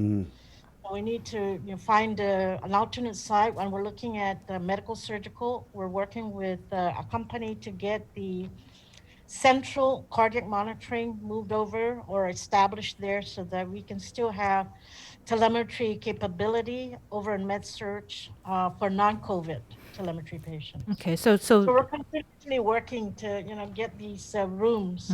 So because of opened up. the surge and these increasing number of positive cases, the Guam Memorial Hospital is now looking to open a COVID Care 4 unit. Correct. That's what you Yes, okay. ma'am. What about just regular ICU? Yeah. I was going to ask Lillian too, just a combo with Sabrina's question. We've talked COVID. What about what I'm hearing an avalanche of just other medical issues that people maybe have put off during the lockdown and the pandemic? Are we seeing a lot of hospitalizations for non-COVID related illness? Yes, we have. We have seen an increase in non-COVID. Our census continues to be over 110, 120 for non-COVID. And then also, if you could, I saw that on the latest JIC, you guys have made some changes to your visiting, obviously with PCOR 1. Right. Yeah. Again, our goal is to really protect the spread of this infection. So we've limited the hours. We've cut it down another hour. So it's really just from 5 to 7. And basically, we're just, we continue to have parents be with their hospitalized child, whether it's COVID or non-COVID. We do allow the parent to be there. And so, yes, we're restricting and we're limiting the traffic of, visitors and individuals who do not need to be here in the hospital. And back to your question, Sabrina, on the ICU. Yes, we have physically a 14-bed structure in the ICU. And right now, we are able to accommodate 8 patients in the ICU, where before we could only accommodate 6 non-COVID ICU. But we're trying again. We're preserving that ICU for non-COVID patients, and we're keeping that. And hopefully, we get more nurses. That then we can increase the capacity from 8 to hopefully maybe even 10 or even 12. Are all 8 beds occupied? Not right now. We have 6 beds occupied. Oh, okay. So 2 beds are available. 2 beds are available if we get an ICU non-COVID patient in the ER that needs an inpatient bed in ICU. We can accommodate at least 2. We can accommodate 2 more. Are there then plans to expand ICU, regular ICU?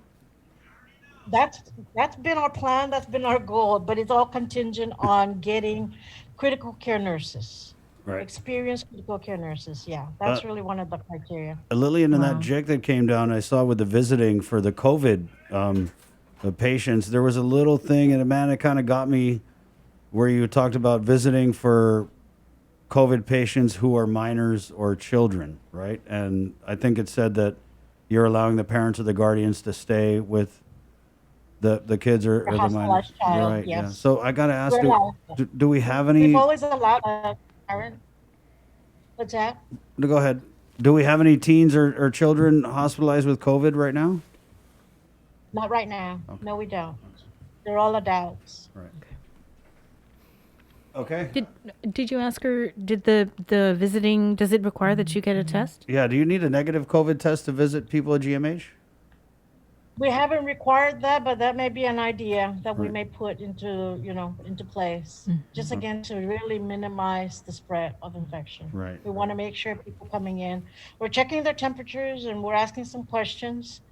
And we're keeping a log and their contact numbers just in case that there's exposure. Right. We can track and help public health do the contact tracing. Right, Lillian, I want to. No, you mentioned earlier that you really are in need of critical care nurses. How short are you guys on critical care nurses? Wow, you know what? I don't have the number with me, but the last vacancy rate for the ICU. Oh gosh, I'm trying to remember what the number was, but in order for us to really fully maximize that 14 bed, 3 shifts a day, 7 days a week, probably need another 12 nurses. Critical care nurses in ER, in the ICU. I'm just throwing that number without using a formula. There is a Busta, say formula. 20. Yeah, we need 20. Let's go. Go Aim high. Lillian, I want to give you the last word because I know that even when we were in PCOR 3 and the openings, you've always kind of had the same tone as a voice of caution, right? And so, again, I just want to give you the floor, closing words from the front line of the Guam Memorial Hospital. Okay, well, thank you. Again, I just want to emphasize what we've been saying, what the governor's been saying, what the PAG's been saying. Please, let's heed to the warning that we need to all work with each other to fight this virus, not fight each other, but fight the virus. We need our collective minds, our collective efforts in order for all of us to get through this. And we will get through this, but we just have to work together and, remind each other, hey, put on your mask. I'm already told I need to wear a medical grade mask because I was using, a cloth mask, face mask, but because of the increased census, I need to wear this medical grade mask. And so, again, people, please keep your mask on wherever you go, wash your hands, and stay home. Stay home!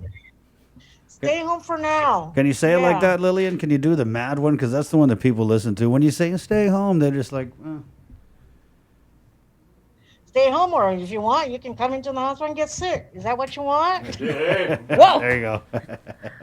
No, you don't want to come into the hospital. You don't want to be sick. Right. There you go. Thank you, Lillian. Okay, thank you. Keep us Take posted. care. Right on. Okay. Wash your hands. All right. Well, there you go. There's from the numbers last night, we have another hospitalization, right? Yeah, right now, according to Guam Memorial Hospital Administrator Lillian Posadas, we went from 13 to 14 hospitalizations over at the Guam Memorial Hospital. Some of the things that she mentioned was the fact that there was an ops meeting with the governor yesterday, and she instructed the ordering of Bluefield tents, something like that. And these are to help support the Guam Memorial Hospital should they reach capacity.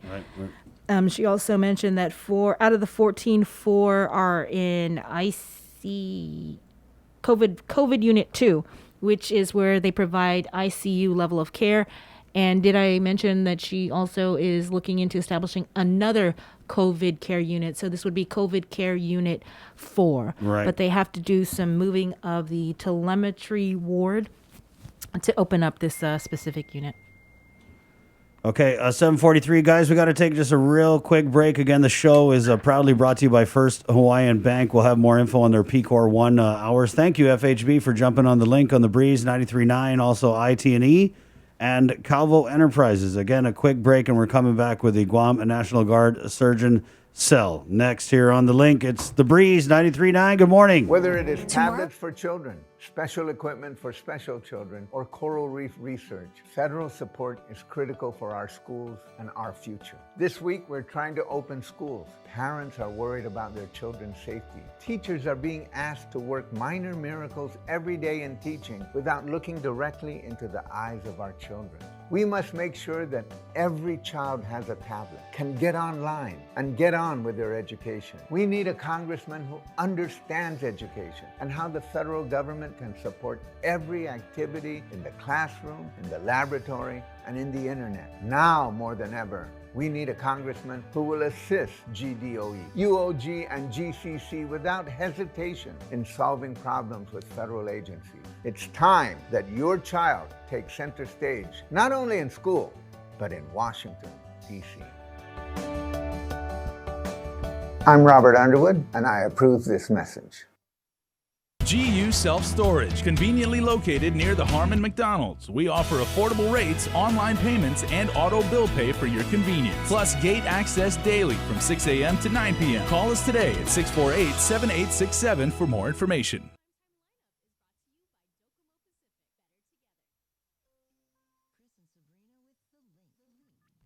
Here on Breeze 93.9 FM. Alright! This one dedicated to all the Islanders and everybody that loves us. This is from me to you and you to me. One love, one big family. Check it out. Let's do this.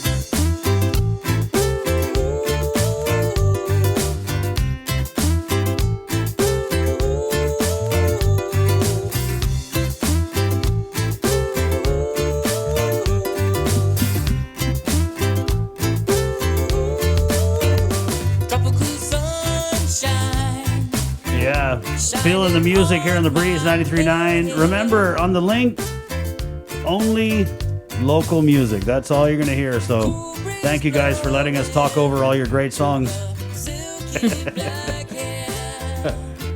Eric Bora with a J. Island Pride 746. Bree with the roundup of the latest numbers from the Joint Information Center. Right. These are the latest numbers released on Monday afternoon. 42 cases of COVID-19 were confirmed. Of the 42 confirmed cases, 17 identified through contact tracing. 2 cases reported recent travel to the U.S. mainland and were identified in a quarantine facility. Of those cases, 484 are classified as civilians and 59 are military service members. 201 are active cases. And as you just heard from the Guam Memorial Hospital Administrator Lillian Posadas, there are now 14 hospitalizations at the Guam Memorial Hospital, 4 in ICU. Right, and she's anticipating more, and they're making all kinds of preparations over there. Let's go to the KUAM News Zoom room, where we have standing by Sergeant Fernando Estevez, the Medical and Operations Logistics Coordinator for the Guam National Guard's Surgeon Cell. Good morning, Sarge. Good morning, Chris, Sabrina. How are you? We're doing okay. Doing okay. Thanks for joining us. Man, it's been a minute, Sarge, and we just kind of wanted to fold you back into the conversation. As I remember, we spoke with you back when we were really anticipating that big surge, and there was, morgue preparations going on. There were, field hospital. There was a lot of prep.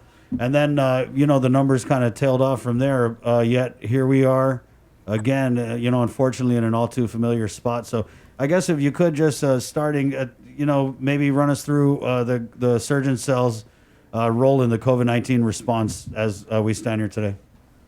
Yeah, absolutely. So the Surgeon Cell is kind of the military component of the Cure Action Team, which was the COVID task force stood up through executive order by the governor of Guam. So it's composed of medical people from the National Guard, so physicians, medics. We even had medical human resources that were part of the task force, as well as civilian component. Dr. Cabrera also included are the physicians of the PAG. And so this COVID task force looks at a lot of the data and makes recommendations to the governor based on data and different avenues she wants us to look at towards the response. And so initially our primary focus was to prepare Guam for a medical surge. Overutilization or going over capacity of the hospital. What do we do then? What's plan A? What's plan B? What's plan C? And plan D. So we did that, and then we focused on both response and recovery, right? How do we now protect Guam once we saw those numbers come down? And so that's been really our driving effort throughout this pandemic since March. We just spoke with the Guam Memorial Hospital Administrator, Lillian Posadas, and she mentioned there was an ops meeting yesterday in which the governor instructed, I'm not sure if it's the Surgeon Cell, to look into ordering these specific tents in the event that we're going to need to establish a field hospital. Can you tell us a little bit more about that? Yeah, absolutely. So the tent she's describing are the brand is actually the Blue Med. They're an Alaska structure, which is overall manufacturer that also manufactures military grade tents that are utilized by the federal government. These particular tents are designed to quickly increase capacity overall for the hospital to potentially take in additional patients for the surge. The big concern was, what do we do if we run out of beds, right? And we don't want the hospital or healthcare system to be turning people away for inpatient care. So the Blue Med tents being an alternative to that. The main thing about it is they're equipped with environmental control units, and most importantly, they're all built with negative pressure units.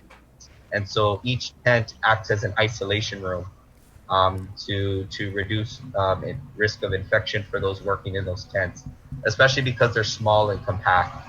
And so with those tents, once they arrive, would increase that capacity by 200 beds. And the important thing about that is those tents will take about a day to set up to increase our capacity at the hospital by 200. And so that was an option that the governor had wanted, to be able to quickly react if the need were to arise, as opposed to having long-standing, contracts and just have that held, for example, with a hotel. And so the option to quickly expand was to reinforce our overall capacity and basically allow us to start looking at opening some services up. So how many Blue Med tents are we looking to order? 20. 20 Blue Med tents. And how long does it take to arrive? That's still in the process. That's not my lane. As I understand, it's being worked at GSA as we speak, which should be the final step. Mm-hmm. So we're planning to order 20 Blue Med tents. What about like concerns about the weather as we head into like typhoon season? Are these tents going to be able to withstand heavy weather? Yeah, so there are alternate plans. Okay. We've looked at, the thing is that they're an isolation unit. So it's not necessarily the fact that it's a tent that it can be set up outdoors. It could also potentially be set up indoors. Whether it's at a gym, field house, the United hangars up at the airport, any place that is weather resistant. But the fact that it's negatively pressured means you can quickly set it up at a location, and it'll be controlled environmentally and protect basically those within it and those outside of it. And so that has been considered. But the other important fact is the fact that they're able to be both put up and taken down very quickly, allows us to react react if a storm were to come. Mm-hmm. And so it does give us a lot of preparation time beforehand and afterward. Mm-hmm. So then are you guys also looking at staffing, hiring? Absolutely. Right. Absolutely. And so as the governor had mentioned, we do have currently a working plan in place with DOD counterparts from the 18th Med. And so, we're in constant communication with them. So we have those contingency plans. Mm-hmm. But that's not to say that we haven't been doing everything we can locally, really over a long period of time, but really pronounced now, to continue to try to increase our healthcare personnel, right? We know there's a national, really a global shortage of nurses, critical care nurses even more. And so while that was a problem before, it's exacerbated now. But these things are always on the radar. And so we're always in a steady state to try to recruit experienced critical care nurses, which is one of the requirements to run an ICU bed.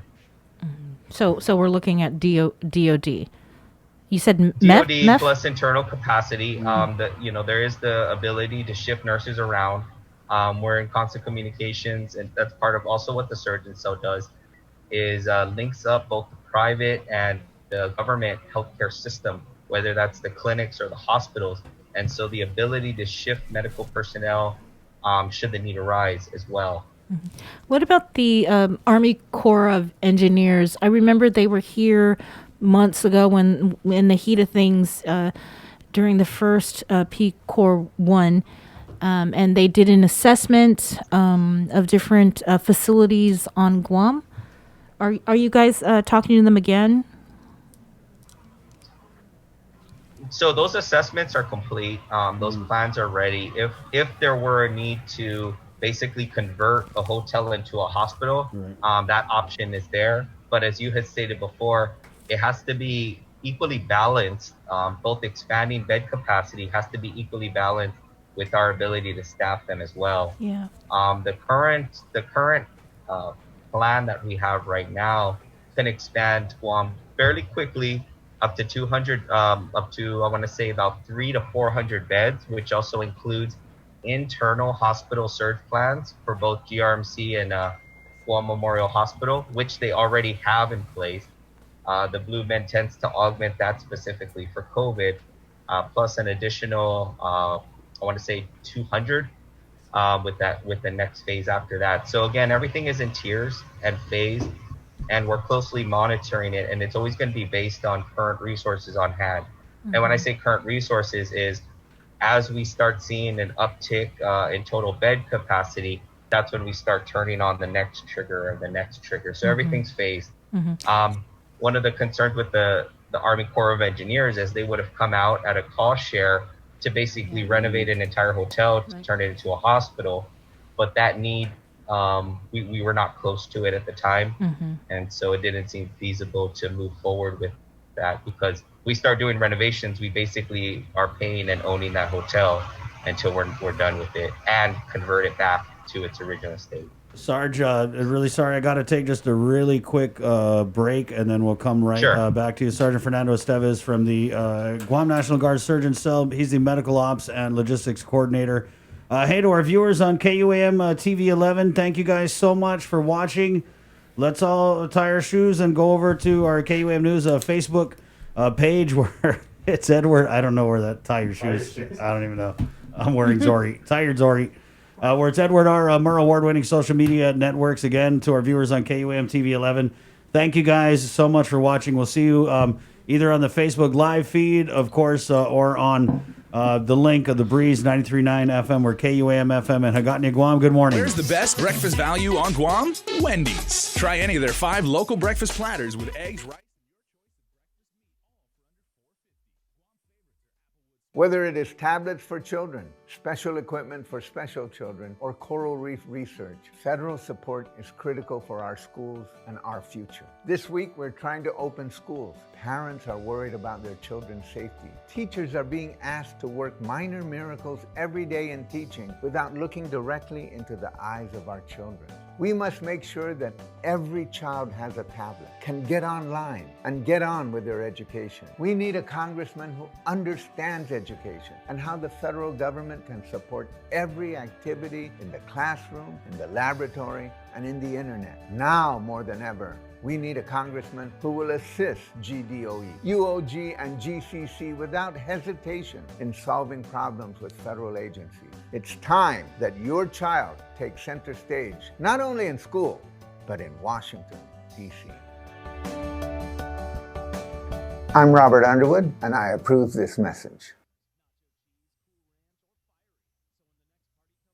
GU Self-Storage, conveniently located near the Harmon McDonald's. We offer affordable rates, online payments, and auto bill pay for your convenience. Plus gate access daily from 6 a.m. to 9 p.m. Call us today at 648-7867 for more information.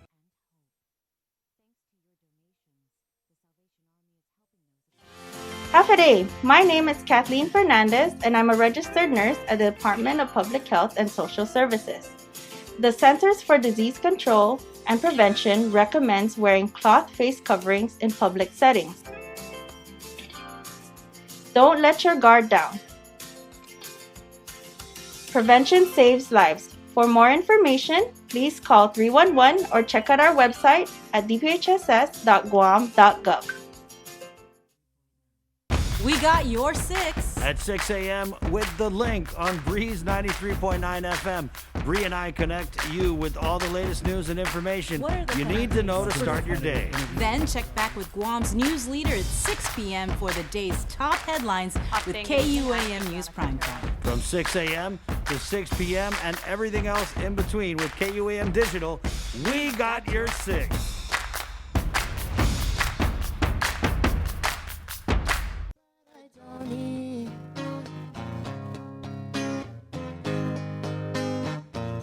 Unayola Aizensela Pemu Loki Este Sinyaba Utu Grindo. Hey, for those of you just joining us, the Link staff bringing the negativity this morning is thank you guys so much for your concerns, your words. Man, my phone was just going off yesterday as some of our essential staff have tested negative for COVID-19. We're still waiting for the results for the rest of our news team. Right. So hopefully everything goes okay. Okay, 8 o'clock. Let's go ahead and jump right back into the KUM News Zoom room where we have Sergeant Fernando Estevez, and I know Bree, you were...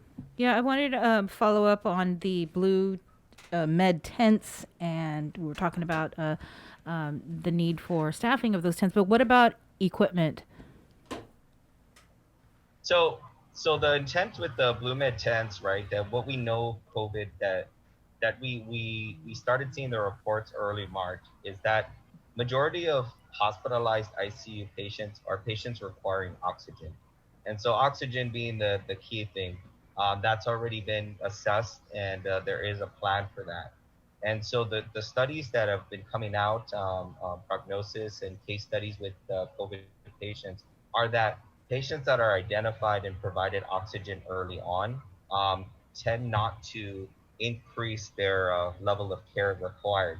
And so somebody who may be hospitalized, monitored, cared for, and for the most part just provided medical oxygen, we're preventing them from potentially becoming a ventilated patient. And so the need for that increased capacity is really towards that. And so equipment primarily, or equipment to take vital signs, monitoring, and then oxygen to be provided to those patients. And that, for the most part, that's what we need. We want to keep the higher level of care patients within the heart structure, and of which there is equipment for them. Okay, and so as you order these Blue Med tents, you're also ordering the oxygen and whatever else that you need. Yeah, and actually that can be supported locally. Yeah. Okay. So locally we have the capacity to support that amount, and so these are all things that were looked into, calculated, planned for, prepared early in the pandemic. Right. What about the Federal Emergency Management Agency, FEMA? I think, I want to say when we spoke with FEMA Frank Mansell months ago, he was mentioning, and he even confirmed with us that they had, we had received 10 field hospitals or something like that. And I think they were like 50 bed hospitals. Yes, I can speak a little bit about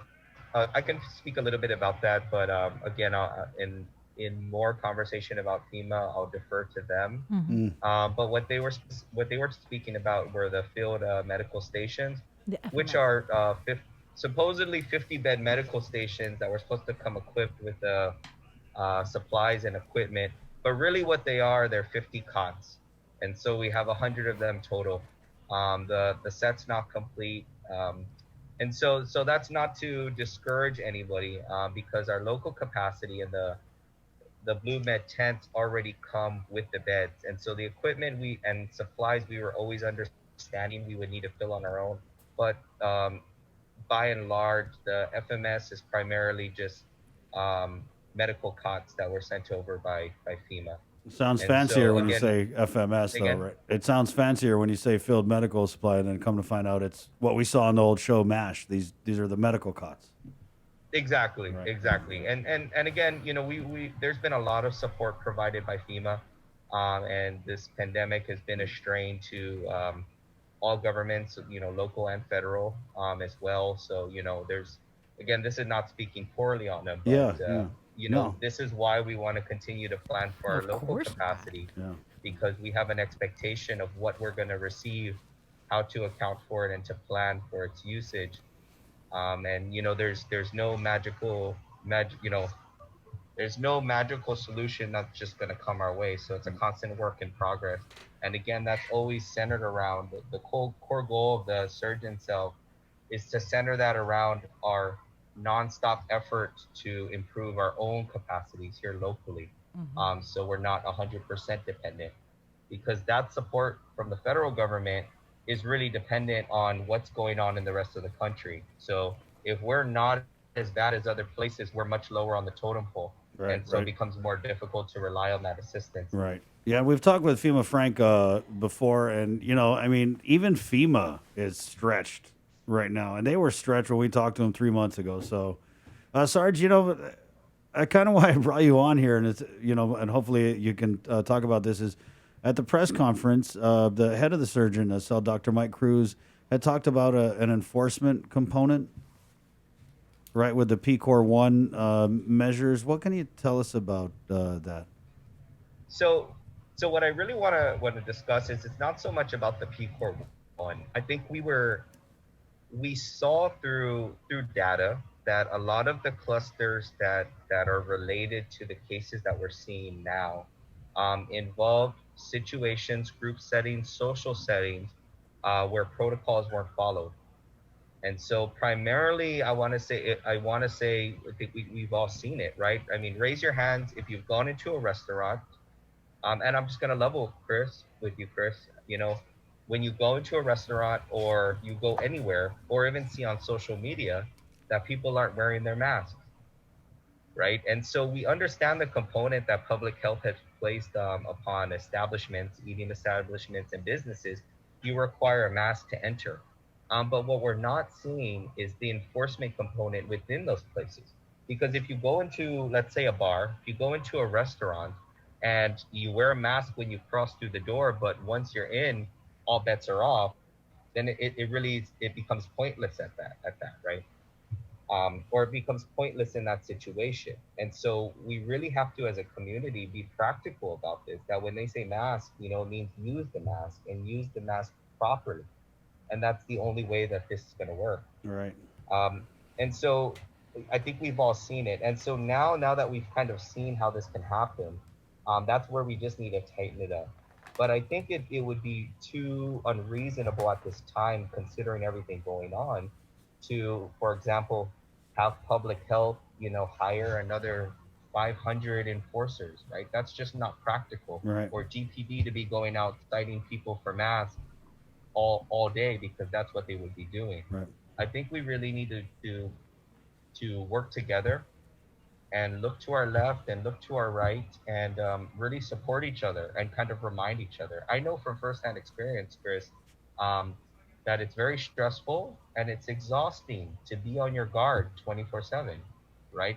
It's as human beings, we're not really designed to do that. Right. But I also know from experience that when, you know, we're being human and when we start falling short, we need those people close to us on our left and right to really lift us up and get us back in that game, right? And we have to do that together, because it is exhausting to be on your guard. Yeah, and you But know, the issues like this arise, the danger to yourself and danger to others arise when you let your guard down and we become complacent.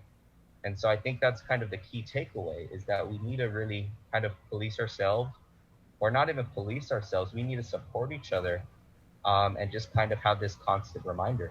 Right, Sergeant, maybe you could go over the protocols with us again, but I know exactly what you're talking about, and I don't want to name any names, but again, it's a restaurant in Epan where you're supposed to wear a mask in the restaurant, but you're right, once you cross into the restaurant, you don't just throw your mask in the wind and go take a picture over here with this person and take pictures all with no masks all everywhere. And I think part of it is these business owners who've got this harebrained, like Fox News anti-mask COVID-19 is a hoax mentality, and it's dangerous. I think it's dangerous, and there does need to be more enforcement, because you're right. Even we saw it with the bars where, I mean, I believe the protocol, and I only went out to dinner once and tested, but you wear the mask, you go into the restaurant, you keep the mask on, and correct me if I'm wrong, Sarge, you sit down. And it's only then that when the food comes and that you can take off the mask. And if you get then up afterwards, you put the mask back on if you're gonna stay and have a conversation. Right. You know, and see, that's a very practical way to look at it, and I guess that was the initial expectation. But I don't want to say that it's all bad, Chris. Right? I'm not here to badmouth what's going on. You know, it takes a village to raise a child, but it's going to take the entire island and community to get through COVID. And again, it's more about uplifting us with a Nafamalic spirit, as opposed to being overbearing, right? Because it's a lot to ask a business owner. It's really a lot to ask the government. And again, the best response is that we kind of take care of ourselves and police ourselves. I mean, in my experience so far, I think people early on were saying that children are really going to hate this, but honestly, children are adapting pretty well to the mask policy. Right. And you know, my daughter's 3, and you know, we've gone to a couple places, and she calls everybody out. Yeah, yeah. You know, Oh man. asking, Daddy, why is everyone not wearing a mask? Where's their mask, right? And you know, it's unfortunate that we have to teach our kids these things, but they're getting these concepts, right? They're understanding it. I mean, And dude, it's if my really us 7-year-old as Sarge, adults that have to break these bad habits. yeah, my 7-year-old, we go somewhere, we drive by and this is even in P-Core 3, and he'll see a huge gathering, and he is just straight up like, don't you guys know about coronavirus? And it bothers him. Like, he's really just, he's like, Dad, the COVID, Dad. And so, I mean, maybe, you know, we need to look to our youth to get a good example of this. Because, you know, if my 7-year-old gets it, then, you know, restaurant owners and bar owners and especially the people of Guam should really get it. I mean, it's not that hard. And it's not that much of a hassle. It's not. And to each their own. And the unfortunate experience that I've had, and I think many have had in the medical community, is most people disregard these things. But the unfortunate aspect of being in the medical field is you see the very sad, low moments, right? Where, you know, these things are never expected until it happens, and then it's there, right? And all of the priorities fall by the wayside, right? That the health of your loved one is the most important thing. And so, you know, we can keep on saying that this is for everybody. We need to support each other as a community, but most people will just, you know, turn a blind eye until it happens to them, and we don't want that, right? And so, you know, that's why I want to keep reinforcing that we need to maintain these standards, and we have to be very practical about it. So, Sarge, I mean, basically you're saying that the enforcement component falls on us, and there isn't, I mean, short of hiring people, like you said, there's not going to be a COVID meter maid that goes around and cites you for your no mask or COVID cops. No, exactly. And you know how our community is, right? Yeah. Chris, Sabrina, you know, we get shy. We get mamala to, you know, dime somebody out or call them out. We don't want confrontation, right? But we can't look at it as a confrontational moment, right? When we ask somebody to please put their mask on, right? What we need to look at it is we're helping each other and the community get through this together. And so that's the main thing that I want to emphasize that we have to keep supporting each other through this, because you know, if not, then we can see potential spikes like this come again, and this is exactly what we want to avoid for everybody. I mean, I want to say the silver lining to all of this, right, if there's any, is that we've seen Guam at its very best, and that's when we flattened the curve. I mean, flattened the curve. We kicked COVID's butt. And then we're also seeing now what complacency looks like. And so, you know, I mean, the numbers are very telling. The positivity is very telling. Hospitalizations are telling as well. And so we've seen Guam both in its finest hour, and we've also seen it as we've kind of relaxed things. And so we just have to keep on, as a community, figure out where that happy middle is, right? And so again, it was tiring enforcing those policies amongst each other or in the very beginning, but we saw the positive results of that. And so that's the only thing I'm going to ask, Chris, is, you know, we all kind of look to our left and our right, and we try to really reinforce and support each other to follow these guidelines. Right on. Look left, Chelu. Look left. Look left.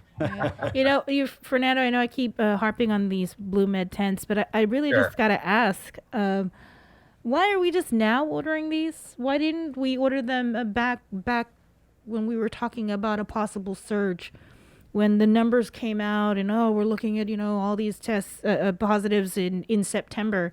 Why are we just waiting now? It just kind of is concerning that, well, look, now we're going to order them because we're seeing 42 positive cases. We're seeing this and that. It just seems like if we are supposed to be prepared, why didn't we do this before? Sure. What I can say, Sabrina, is that the decision to order these tents, I want to say approximately were early April. And you know, I'll leave it at that, but it is in a process. Following our procurement laws and rules and going through all the proper channels, it is in a process. But what I can say is that's absolutely not true, that the only reason we're ordering these is because of the current situation and the current positives. These were part of the plan, and moves, especially from the surgeon cell, were made to get this done early on. And so with any government, things take time, and so we're Okay, gonna I'm keep just pushing. asking that because Lillian just told us minutes before you came on that there was an ops meeting yesterday and the governor instructed that these tents be ordered. Yeah, I can't speak specifically to what was discussed in the ops meeting, but I will stand by my statement. The decision to purchase these tents were made in early April, and the process began. And so the surgeon cell's main responsibility was to find something that would meet these goals and that would be suitable for the plan, as well as to review and evaluate the specs, and also develop the specs for these tents that would meet our need. And so that was our main focus, and that was accomplished. And the decision to make the purchase was made in early April. Right on. At that, and then all I can say after that is it's at GSA. And so that's the information I have. I'm able to provide the nuances of inter-government workings. I was activated for this response. I don't normally work for GovGuam, and so I couldn't begin to tell you. Okay. But just as of everything. today, no tents, no equipment, and we're just still waiting to, we possibly are working, or we're working with the military to get staff. Yeah. Well, no. Yes, the military is an option if needed. Equipment, primarily oxygen that we discussed, is available on island, and we can get that as needed.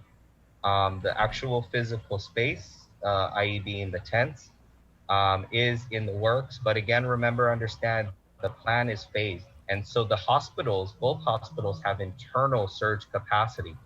And so we have to meet those thresholds before we start setting tents up in the parking lot.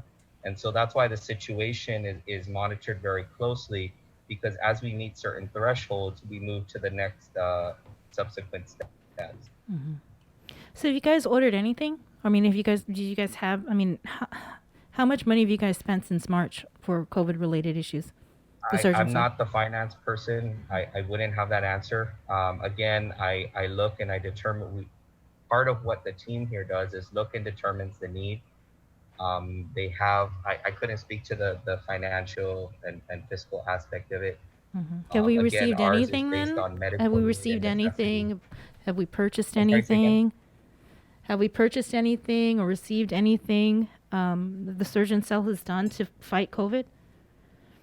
Yeah, so we do have emergency field medical beds similar to the FMS, but these are, higher quality and grade, and we don't run the risk of the federal government taking it back with a different need. So that'll allow for potential expansion in a hard structure facility that we're able to acquire.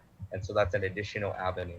And so those are on its way. Those were also ordered back in April, I want to say.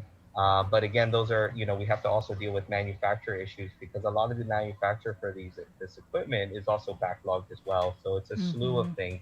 But what we look at is the total lead time to get these items here and available for use.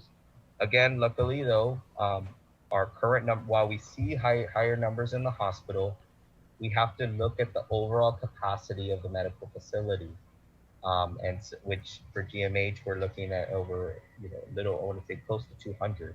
And so we're not there yet, but it is being monitored. And again, we have steps and in place and plans in place and steps to take if we start meeting these trigger points. All right. Thanks, Fernando. Thank you, Sarge. No problem. Thank you. All right, we'll see you. Wash your hands. Will do. Got it. 8:20. Let's keep it going in the KUAM News Zoom room. The Vice President of the Mayor's Council of Guam. I think we probably owe you some minutes for that hold. Sit on you, Mayor. Don't worry. Robert Hoffman. Well, at least you get to kick back and check out the show. Good morning, Mayor. Fide, good morning. How are you? How are you? I'm doing okay. It's kind of weird to be back in this position of PCOR 1, but it's all for good and all for the better for the people. So our workload kind of changes. So right, and that's interesting. That's why we wanted to bring you on, and we'll just start there.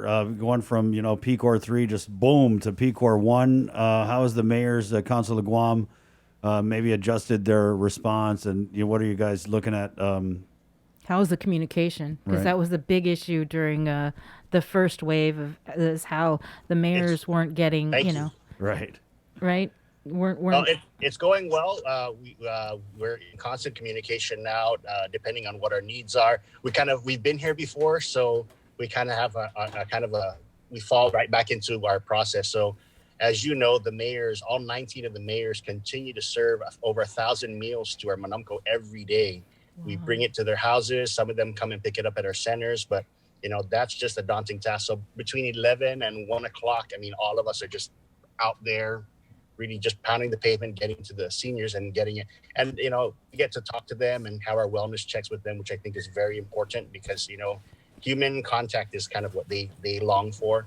And a lot of them are really scared about what's going on. So as they saw the numbers go up, they've been reaching out to us just to talk and just to call. So my colleagues have been doing that. That's kind of been our main focus, is to get them fed, because we know a lot of them are on fixed incomes and don't kind of have that luxury of being able to go out and, they don't have the smartphones where they can kind of figure out what's to go to do grab and go and all the other out dining out stuff. So it's been interesting for us, and it's, at the same time it's saddening to see, but we want to keep them safe, so they understand that.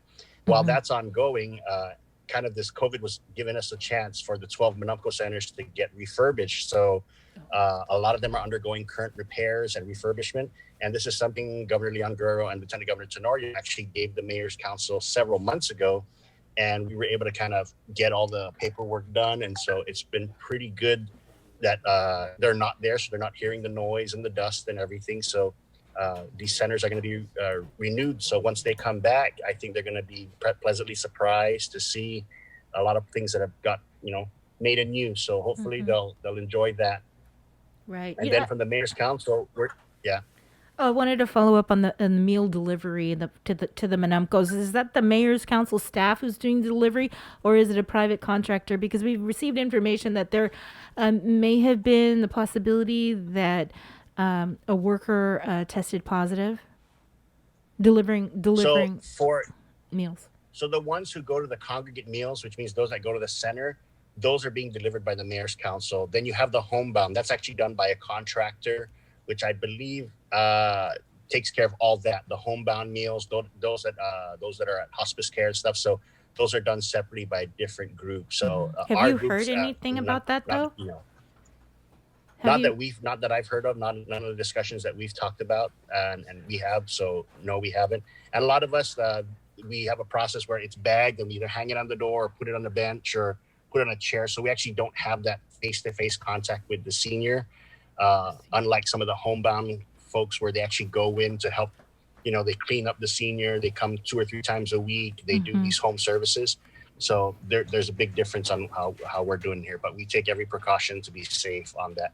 Then at the same time, right now, the Mayor's Council is working on getting the Office of Homelessness and Poverty Prevention up and running. We're actively accepting resumes. It's kind of hard to do resumes and get clearances with everything being shut down again. So it's on top of each other. So we're trying, but we're still looking for caseworkers and project coordinators. So if those want to work with the homeless, please send us your resume at the Mayor's Council. We love to kind of get a pool out there. We know a lot of people were laid off. So if there's possibilities for people who want to get employed in that manner and they want to work, they figure this out. So while that's going on one section, we actually have the island-wide recycling program. That's been ongoing. A lot of the mayors are out there getting it done. We're removing abandoned vehicles, white goods, electronics, metals, tires, and it's been a daunting task. I think Tamuning is doing their junk cars because their contractor's the same as ours. But I know that Dedro's been actively doing it. Ag's been actively doing it. Many mayors have been doing it. For us in Sinajana, my vice mayor, Rudy Uriarte, he's kind of in charge of that. He's been in charge of that for the last 8 years that we've been in office. That's his pet peeve and project. So he likes doing that stuff.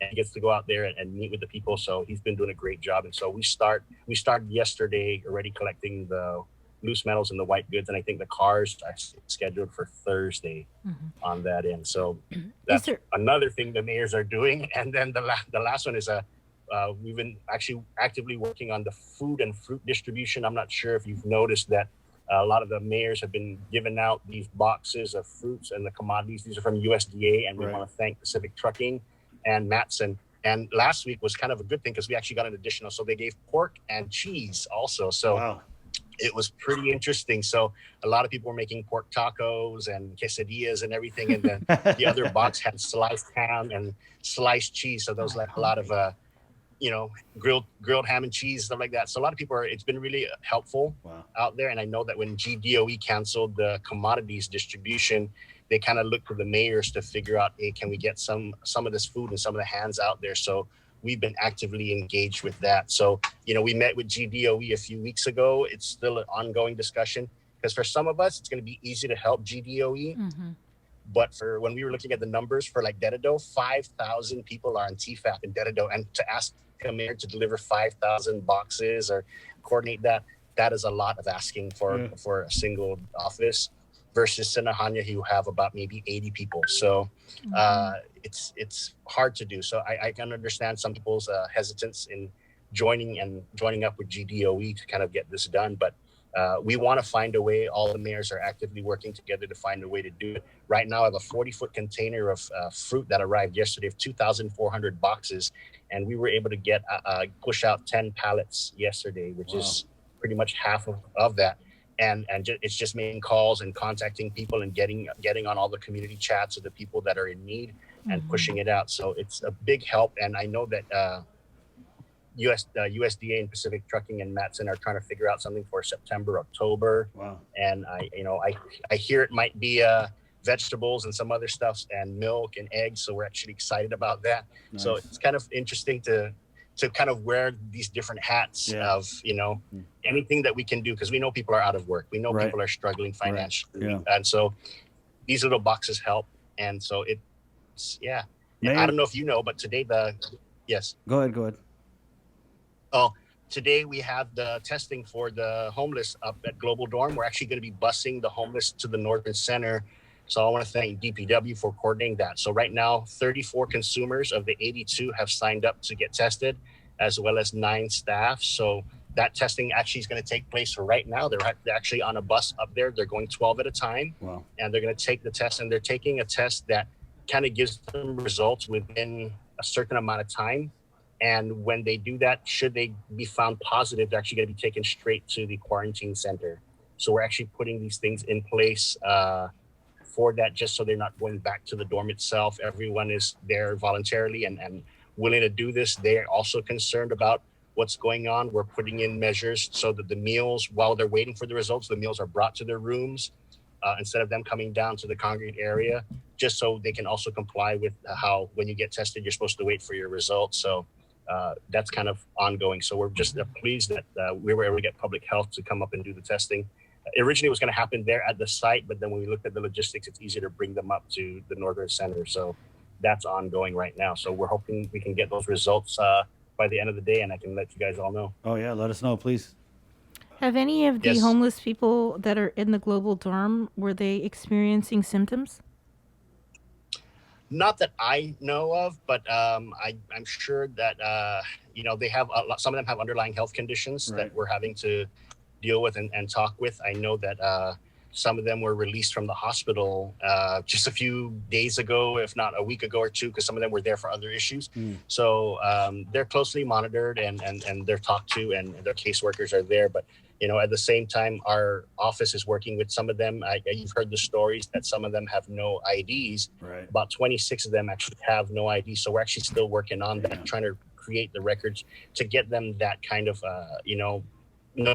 I guess to be a person, to have a document that actually says who they are, because it's really hard and hard to understand. And I feel bad because to know that someone, people won't trust who you say you are because you have no proof. Right. Most of the time, these people have proof. I have one person that showed me a news clipping of them being arrested saying, "This is me." Wow.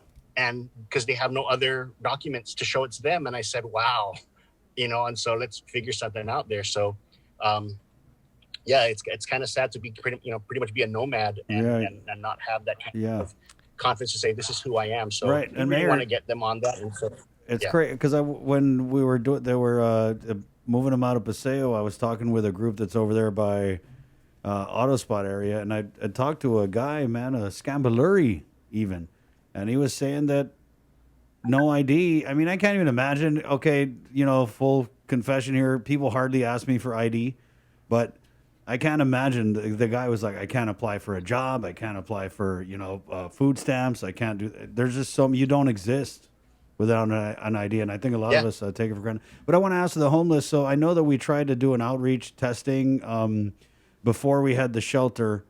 Is it easier now that we have them kind of, in that global dorm setting to test the homeless? Because this is something that we tried before. And we weren't. I heard we weren't able to get everybody. It is. Yes, it is. It's all voluntarily. We can't force anyone. Right. So I was hoping a lot more will sign up, but we have a handful of kids up there, and they can't be tested. I think the test is not recommended for the kids itself, but some of them who've been out and about, who go out during the daytime, those are the ones that have actually signed up to get tested. So we're pretty pleased that they were willing to kind of go out there, understanding what they potentially may have been exposed to on that end. But they're out there. We're trying to break the stigma. Poverty is not a crime, and we're trying every which way we can. I know that Gura was able to place, I think, 2 individuals into actually homes. Wow. And so it depends on where they are. So as the caseworkers also process them, and we kind of get a feel of talking with them and seeing what their needs are, whether they need drug and alcohol addiction treatment or whatever else they need. Sometimes it's just intervention and them talking with their families and trying to settle some disputes. But it is ongoing, and I really want to thank Catholic Social Services. They're doing an awesome job of doing what they can up there, and everyone's just being a great community partner, and they're still actively looking for donations. So if people have those snacks, they love snacks, and there's just mindful there's kids up there, so it's to have that kind of snack, pudding cups or chips or whatever else, like they gladly take it.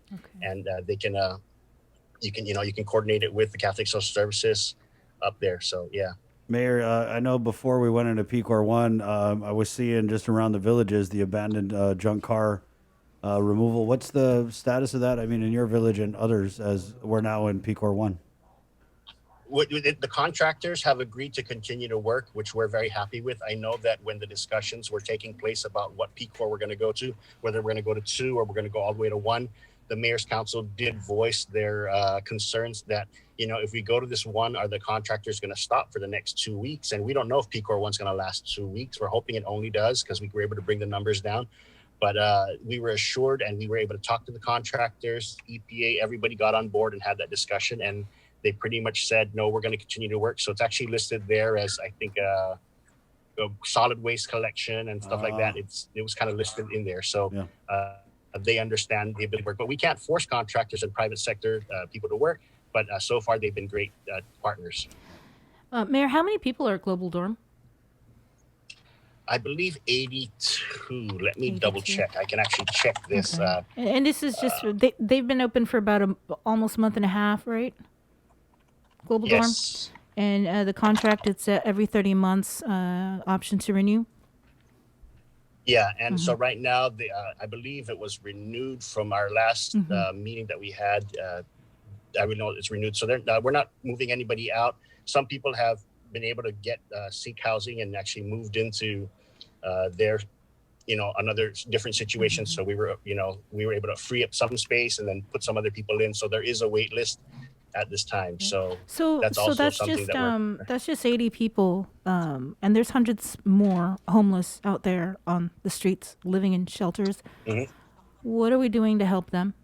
Are we looking at opening any other facilities, or are we just going to leave them out there? Yes, it's actively undergoing procurement at this time. I know GSA and Homeland and are doing that part. I know that they're looking at 2 or 3 more places as it goes on, and then kind of sorting groups out. Families will go here, men only on this end, bed for the night on this end. So there is an actual model that we're working with in conjunction with the U.S. has an interagency council on homelessness on how to do work on COVID. And so we're taking the best practices of those different areas and putting it on into trying to apply it to what we're doing here. So that's kind of where we're at on this end. Right. Is there a target deadline to try and get these contracts It's secured? all procurement based. I'm not sure. I think in this Thursday's meetings, we'll probably get an update from the folks, and hopefully they can give us some good news and positive news. But we're back at PCOR 1, so Right. I don't know if some people, I don't know if real estate people and some other stuff are going to be up and open, and banks and some other stuff that need to get done. So I think they're trying their best. Mayor, I wanted to kind of, Bree, are you good? No, but go ahead. I kind of wanted to ask your thoughts on the election. And Wow. Well, thank you. yeah, I mean, we're just kind of going to start asking people this, so I'm curious. We value your perspective. So we're moving full steam ahead with this, and the GEC has announced modified in-office voting hours. But knowing you and having had you in conversations, I mean, since the very beginning with containing COVID, I'm kind of thinking I can anticipate that maybe you have some issues with just the big turnout that's going to happen on election day. Yes, and well, thank you for the question. And it is concerning as a mayor, but even just as a person who lives on this island, election safety is a big concern. We have 10 days to go before the primary, and from what I understand, almost 600 people will be actively working for the election commission on the particular day. I think there's curbside workers and homebound and all these other people. But just on that specific day, imagine having 600 people at 19 different villages, meeting thousands of people who are casting their votes, and then having to ride a bus together, and then get to UOG, and you're going to have this cluster of people having to verify do the ballot balance and everything, and that's not done quickly. That they have to do it accurately and safely. And we know people will be wearing masks, but people will also be eating and drinking, using the restroom, touching surfaces. So to have that cluster of people, my biggest concern is that is a potential to be a super spreader. I don't want to be the sky is falling and oh no, but imagine if all it takes is one poll worker to go and infect one precinct, who will bring that to the election commission GEC part, and then those 400 people who are balancing the ballots are going to go back to their villages. So I don't see how they can do it safely without getting more resources or proper testing in place. But, would I want to be in that situation? No. And I think people can take advantage of the early voting now, but we don't know what it's going to look like 10 days from now. I know as the results start to come in, we were able to capture that large bump for whatever reason, because of the more testing and the clinics being open there. But as we need more testing out there, I think the next few weeks, I only saw, I think, 1 or 2, and that's concerning. So we know COVID is out there. So I think it's my sincerest hope and prayer that we can get everybody, at least the election commissions, give them a peace of mind. But I know they had a meeting last night, but there is no plan B. There's no alternate election commission. And should they get sick, should their board members get sick that night, or a bunch of other things, where do we go? And it's hard. I mean, if governor and lieutenant governor can catch COVID, and that's, they're pretty careful about what they do, it's pretty hard to see that thousands of people coming in a specific area. And then not to mention that's going to take place on a Saturday. Sunday happens. Monday, we're supposed to go back to PCOR 3, and the schools are going to open up. They still need to sanitize the schools and clean it up and wipe down everything. So as if I was a principal, I'd be concerned too. It's like, wow, I didn't even. Yes. I didn't even think of all that stuff, Mayor. Yeah, so it's kind of they're all kind of connected. So I'm hoping the legislature comes back and revisits that. I don't want people to say, "Oh, cancel the election," because this and that. It's not about party or anything. I think just ultimately, I'd rather have it we're safe and prevent the super spreader type activities versus saying we're denying somebody the right to vote or go out there. I mean, you can go vote now, right? And figure that out. But I think the states are battling with it, and I would rather be safe. Yes, it costs money to print all the ballots and stuff like that, but I'd rather just do the general winner take all, whoever wins the number, whichever else like that. I mean, there's no real race in the Republican or Democrat legislative one. Right. Most mayors have a Republican Democrat challenger. I think there's just a handful of races there. Congress, you have to figure out on the congressional side of it.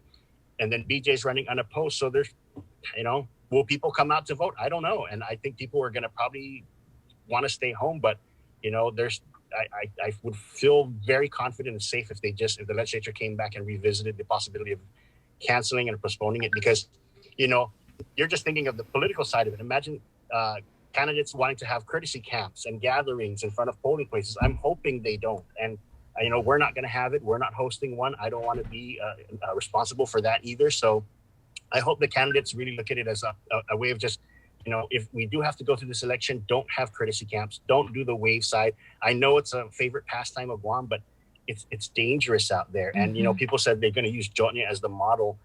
Jonya is an interesting model to do, but the cases in Guam at that time weren't up there. So People were still gathering it's apples to oranges. I wanted to follow. Did you have something else on the I'm just election? like, wow, that's all. I wanted to follow up on the testing for the people at the homeless shelter. What is the plan if somebody tests positive there? Because we've been there. Chris and I have visited the place. It's pretty tight quarters. How are you going to sanitize the place? And I mean, we're seeing some of the schools, they have to partially shut down. I mean, are you guys going to partially shut down this hotel or shut down the whole thing? Because like I said, it's pretty close quarters. I mean, So what is the plan? If they are found to be positive, I know there is protocols in place for that individual or that family, and then to do the contact tracing, and then things will be sanitized and cleaned itself there. So there are measures within Catholic Social Services. I know there's measures and protocols in place already with the Department of Public Health, and I already know that in discussions last night, there's already measures in place at the quarantine facility should one of these consumers test positive on this. And what we're hoping is if we get these 34 processed and the staff processed and COVID free, that we can kind of move on to the homeless that are still on the streets and be able to get them to get tested in some way. So that's our next thing that we're going to try to coordinate, is going to EPAL and to Agana and to some of those areas where we can kind of capture at least another 20 or 30 more out there. But, that's kind of ongoing on that end. What we've been doing also, a lot of the homeless don't have mailboxes. So we've actually been having them use our office address, and I've actually been getting mail. And I have a hard time right now finding some of the homeless who've actually were able to receive some of the benefits for it. And I've been working with the homeless ministry kitchen, working with the visitor safety officer. So I said, if you ever see this person or this person, let them know that their mail or what they've applied for or what they've requested for actually came in. I actually have it here. Wow. So we're also actively trying to find them, because they don't stay in one place on that end. So people are saying, oh, go check EPAL Beach or go check, this pavilion. And when we went there several times, they're not there. So we're also actively do that. So we've talked with the Global Dorm asking, did they see them? Can they ask the other consumers there if they saw them? Just so we can kind of get some of this out. We even talked with the Sagamami Drop-In Center, because we want people to get their, they've applied for benefits for Medicare or for Medicaid, or they've applied for the Salapi program, and we have it. I have their checks. Hey, you got money. Here. Check the mayor, guys. Check the mayor, guys. Ton, I know Ton, you over there, Global Dorm. The stipends. Only if you used our office address. Oh, okay. Don't check us. So only if you wrote our office address, and we know that was coordinated through the Ministry of Homeless, run by the Archdiocese. We actually gave them our address card, and so they use it. So for those that did use our address, please give us a call, and we'll find a way to get it safely to you. We'll bring it to you, and I can commit that I'll come and bring it to you. All right. Well, Mayor, we've got to move on to our next interview. We certainly thank you for your time. Yeah, definitely, Mayor. Thank you so much. Yeah, and stay safe. Problem. Yeah, be safe. Thank you. And our prayers to the governor, Lieutenant Governor. Get well. Right. Yeah. We'll probably check in with you a little bit later on the test results for the homeless over at Global Dorms. Right. Sure. And I'll then let you know how it's going. Thank you. You have the meeting Thursday, Appreciate so it. maybe we'll do a little catch up Friday or Monday on what happened in the meeting. Will do. Thank you, Mayor. Okay, wash your hands. All Stay right. home. Wash your fat. Okay. Hey, we got to take a short break. Coming back with Dr. Hoa Nguyen from the Governor's Physicians Advisory Group next on The Link. It's The Breeze, 93.9. Good morning, Guam. CBS News is helping make sense of a school year like no other. The new normal. School matters. Special reports all week on CBS This Morning. I was superintendent of education for many years, and he was president of the University of Guam for a decade. Together, we worked hard to extend opportunities from the youngest of our children to senior researchers at the University of Guam. We understood that public service and the economy begins with education and returns to it time and time again. But we're also partners in life, bringing together 8 children of diverse backgrounds, 14 grandchildren, and 1 great-grandchild. I was born in Iloilo in the Philippines, and he was born in Tamuning, bringing together another combination of experiences which enrich our lives and our island home. When we say Si Jules Maasi and Maraming Salamat po, it is because we have been saying it all of our lives, not just during a campaign. I'm Robert Underwood, and I approve this message. You live life on the go, and now so does your mortgage application with FHB Digital. It's easy and fast with features that gather your documents or make it simple to upload them yourself. FHB Digital provides personalized mortgage options to suit your budget. And if you have questions, just ask a loan officer. FHB Digital. Bank at the speed of your life with First Hawaiian Bank.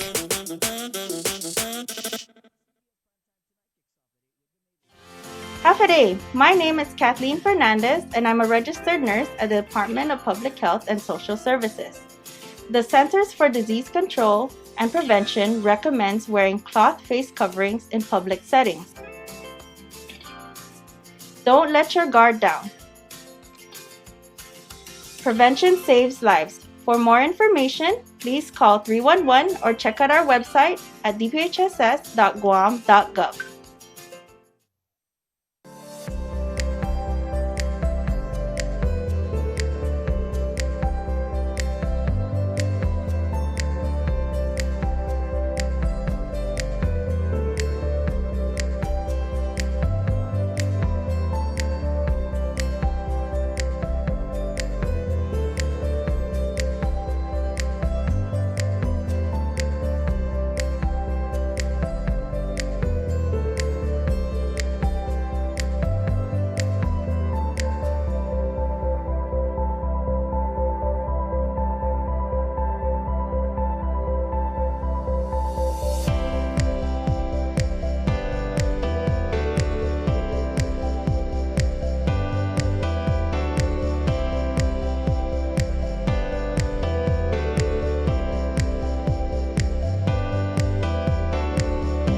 Sing along a little bit. He's probably a really good singer too. Yeah, Doc, whenever we get you on, like the lady numbers, they just through the roof. So we're just gonna let you guys look at Dr. Hoa for a little bit. Can you flex your pecs, Doc? Crazy. He's blushing. Okay. Okay, here we are. Anyway, good morning. It's the Link on the Breeze 93.9. What up, Sabrina? What up? It's all proudly brought to you by First Hawaiian Bank. And just really want to thank First Hawaiian Bank for jumping on. Also, Calvo Enterprises and IT&E, where IT&E is warning you, don't fall, don't get duped. What? IT&E was reminding you, don't get duped. Yeah, there was something that was posted, somebody Right, claiming they yeah. were IT&E, and it was some sort of contest. Mm-hmm. And they're saying that, hey, that's not us. Don't click Exactly. the icon. It's not true. Okay, and then with First Hawaiian Bank, the governor's recent announcement of PCOR 1 banks are considered an essential business. As such, all FHB branches will continue to remain open and offer the complete range of services. The bank continues to take extra precautions daily to sanitize the facilities and will manage the number of customers. Branches open 9 to 4, and the drive-through teller will be open from 8 to 4. Visit First Hawaiian Bank social media channels or FHB.com for updates to our operations. First Hawaiian Bank, member FDIC. All right, so let's go to the Zoom room where we have Dr. Hoa Wen from the Governor's Physicians Advisory Group. Good morning, Doc. Good morning, guys. Morning. Our first talk during pandemic condition of readiness 1, Doc. So we haven't talked to you in this new status that we're in. We had 42 positive cases yesterday. We know you're right there on the front line. You know some things. So we'll just go ahead and give you the floor and just tell us where we're at this morning with the COVID-19 response. We still on PCOR 1 as you expect, just a day 1 yesterday. And we probably will expect the case to come up the next few days. And then hopefully, if everybody in the community kind of cooperate and kind of stay home and not do the gathering, hopefully by next week, we see the numbers start to come down. It's very important that people really, we need help from everyone in the community to kind of not have any gathering, even in the family, because that's what we see in the last week or so is all this positive is because the gathering, even 10, 12, 15 people gathering the family is a very big risk. So if we can all help each other and don't have the gathering in the family member, maybe we can get out of this thing off of PCOR 1 in 2 weeks. We really need to get out of this PCOR 1. So everyone need to do their part at this point. Like yesterday, we have 2 positive in our clinic, and talk to the patient is all about family member get together and bring it home to your other family in the household goods. So if you can, just stay at home and stay with your family for now, and try not to go to different people's house just because you have no idea where they're coming from. Doc, so we need. When you said you had 2 positives at the clinic yesterday and discussing these results with the patients, finding out they're at the gatherings, they know, right? They know that the gatherings are where it happens. So what's their response when you kind of sit them down and find out how they may have contracted the virus? The people response always, they're very sorry. They know. I mean, everyone knows. It's something that every one of us don't think is going to happen to us. But once it happens, it really hit home.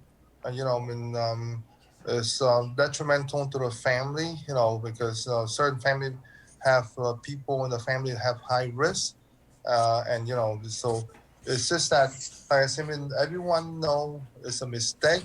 Like I said, but we're still going to try to do that. And it's not good. So, like I said, I read the letter of the Chamber of Commerce, about the business in Guam, all that kind of stuff. But we can't go through this with the help of everybody.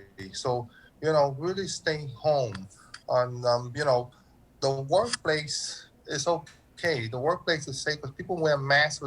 I keep asking a question for everyone, my patient. I say that, when did you drop your mask? And I said, well, I drop my mask when I go home and when I hang around my friend. And that's what the risk is. If you live in the same household good, you stuck. That's your family. But anybody that outside your family household good, you really be careful, because that's where the risk is at home.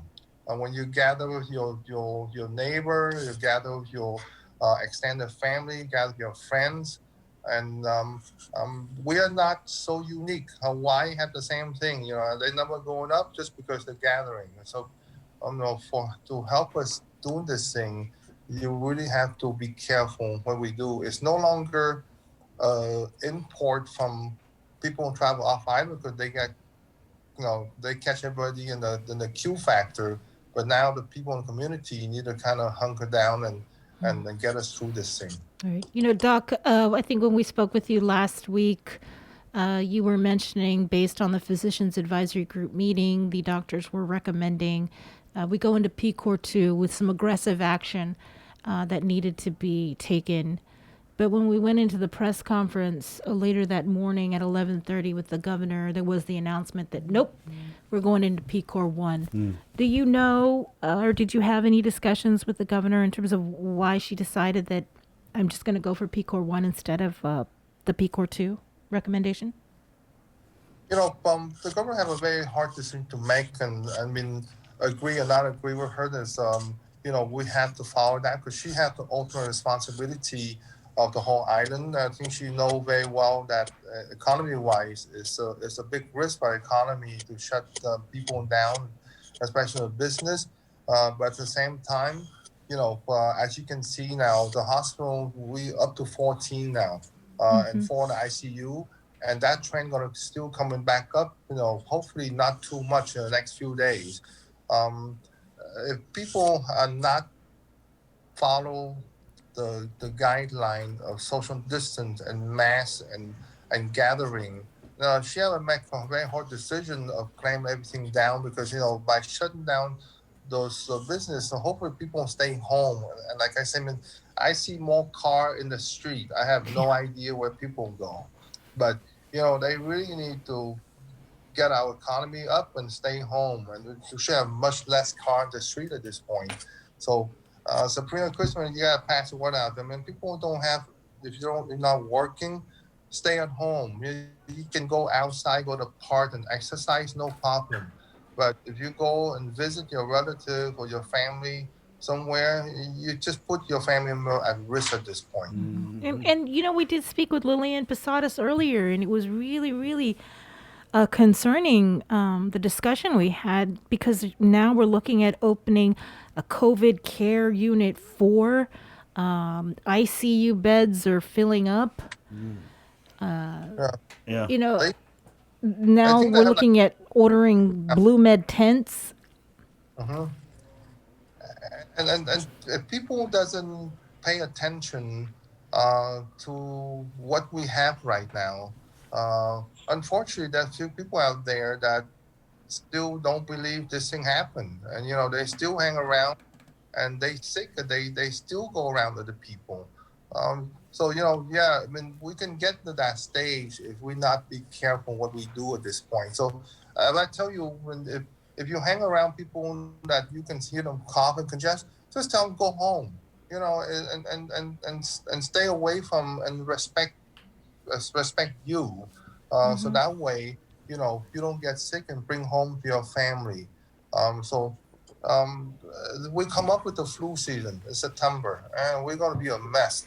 We have just 2 weeks left to get through this thing. I say the governor are well aware of the flu season coming, and we have a few people in the hospital regarding the flu already. So if we don't bite this thing right now and hunker down and get through this hump during the flu season, it's going to be very, very hard for everybody.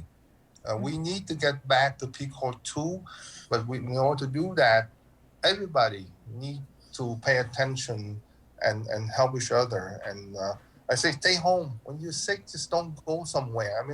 That's the only thing that when I see patients in the clinic and I know they're sick, they still go around their friend. I just don't understand that. So, please respect people. What's on the agenda for tonight's Physicians Advisory Group meeting? We gotta look at our Q factor. We gotta look at inbound passenger again, to try to see to kind of closes the loop here of the home quarantine, because we asked public health and quarantine team to give some statistic to see how many people really follow the home quarantine and do the testing out, if they are staying at home for a full 7 days or not.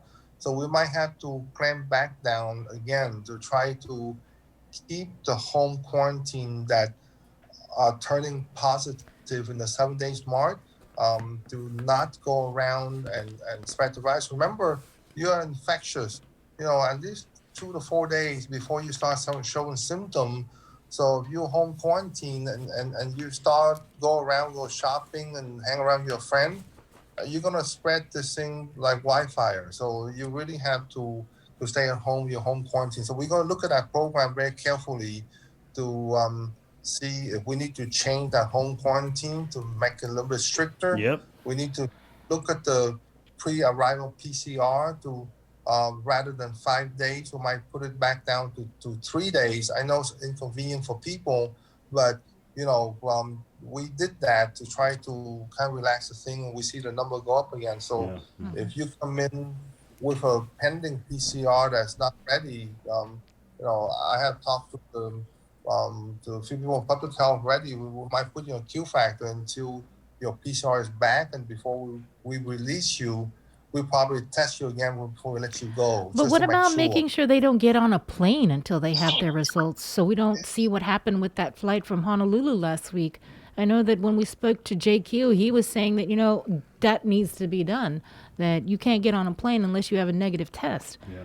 Because whoever this person was from DOD came in the air, it was like, oh, damn, I'm positive. Yeah. And all so 92 were quarantined. Right. And Doc, when you respond to Sabrina's point, could you also just, if you know anything about the status of those 92 people who are quarantined, have any of them tested out or?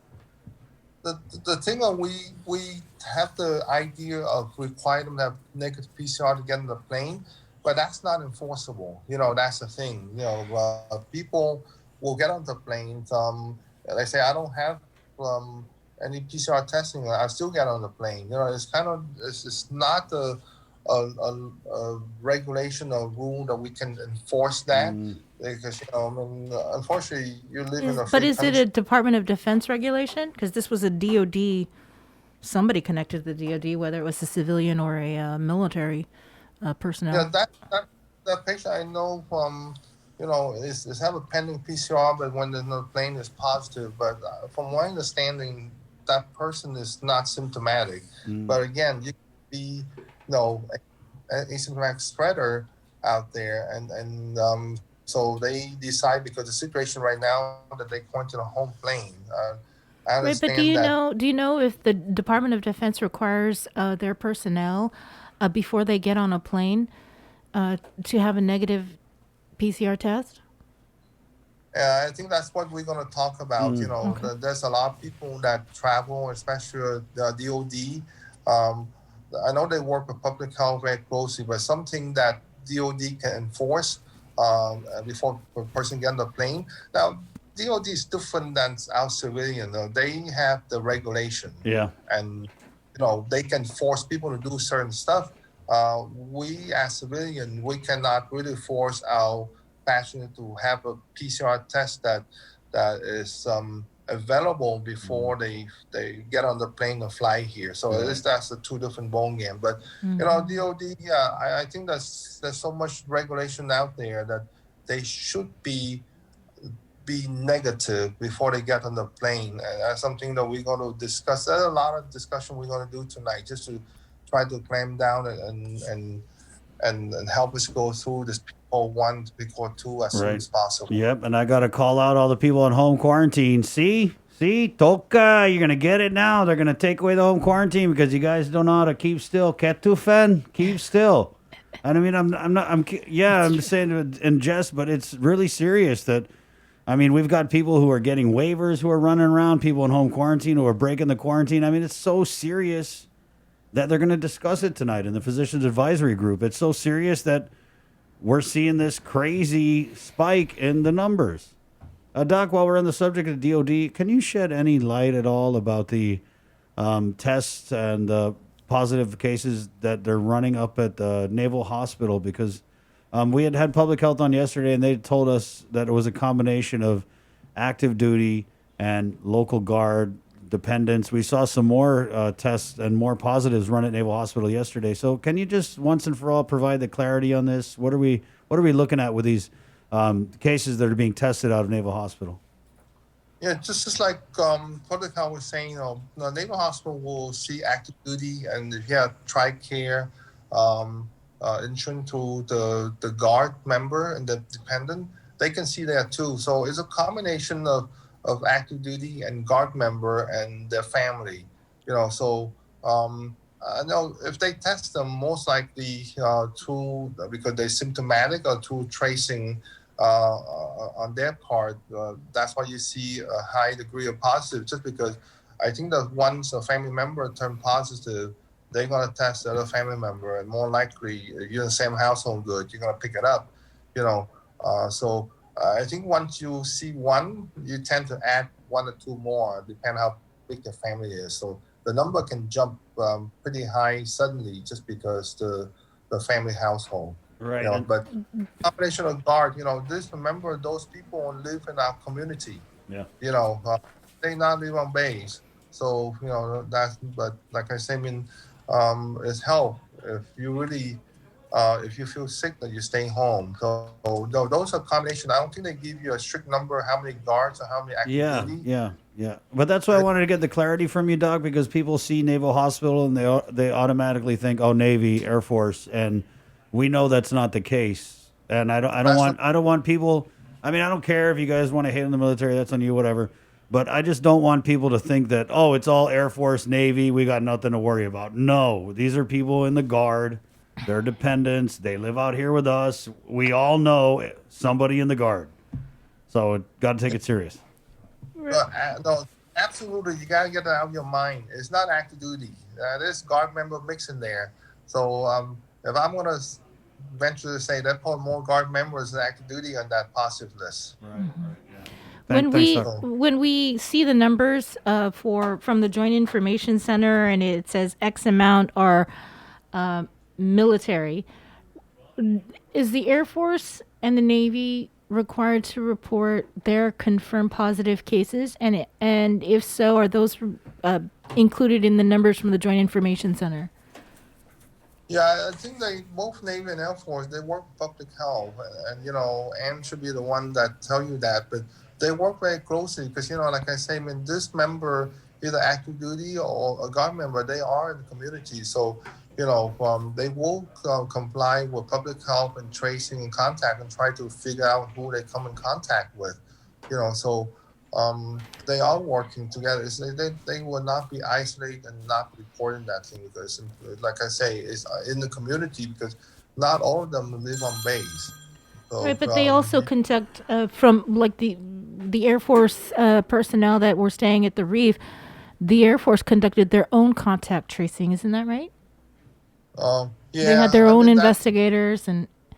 They have their own investigator, but again, they will have to work with Guam Public Health, which is outside the gate. Yeah. So I remember, Bree, what happened was Public Health did everything on the Reef side, and then they had to work in conjunction with the Air Force. And remember, there was problems with the Public Health, Annette Uggan and her contact trace team getting that info in a way that she felt was timely enough for them to do the kind of investigation that they needed to do. Mm-hmm. But when it says... Go ahead. We also will push public health and make sure that they have adequate staff for tracing.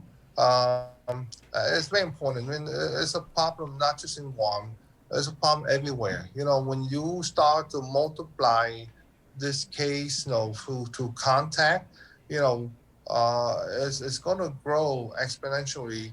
From a 10, 20 contact to a 500-600 contact. I mean, you should have enough people to do that. Know that they try to pull people, from the other agency to try to help. But we're gonna need probably about several hundred of these people if we're gonna clamp down and trace all the people that come in contact with a positive one. Right, Doc. I mean, that's interesting because every time we ask public health about, the status of the contact trace and do they need people, the answer we get is like, oh, no, we're good. We're pulling these people from different divisions of the agency. Man, Doc, I had just a question, a comment here on our Facebook Live feed. There are a couple of hotels still open for business that are not quarantine sites, but are still accepting local walk-ins. Is this allowed? But which one, Chris? Hotels allowed to be open and accept customers during Peak or 1?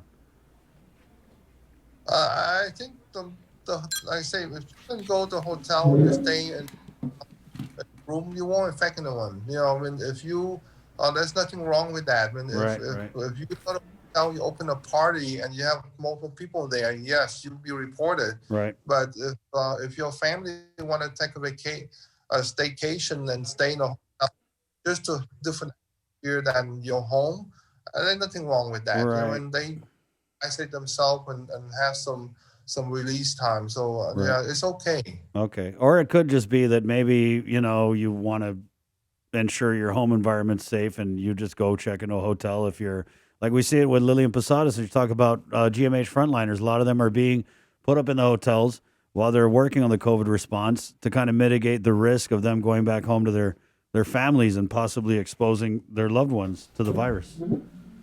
Yeah, I would agree with that because when you work, I tell you, even our staff in the clinic, I mean, we see sick patients every day. Yeah. If someone uncomfortable, they have a high risk member in the family, it's perfectly okay for them to use the hotel just to not expose their family to this risk. You never know. All healthcare providers, all the frontliner, they at risk every day. Bree, did you have any other questions for the doc? No, sorry. I was dealing with a situation with remote learning. Yeah. Sorry, we had to. Yeah, real talk, Doc. Bree got a boy who's remote learning in. And he's calling right now. He's calling. You go do you. I got That's mom tech support. Right, yeah. Sorry about that. And yeah, like Bree don't even know much about the internet and computers, so you just give the phone to Jason. Jason can handle it. So Yeah. Here, Jay. Wi-Fi. Here, Jay, you take this. Patching you through to our IT guy, son. Sorry, Doc. Doc, I mean,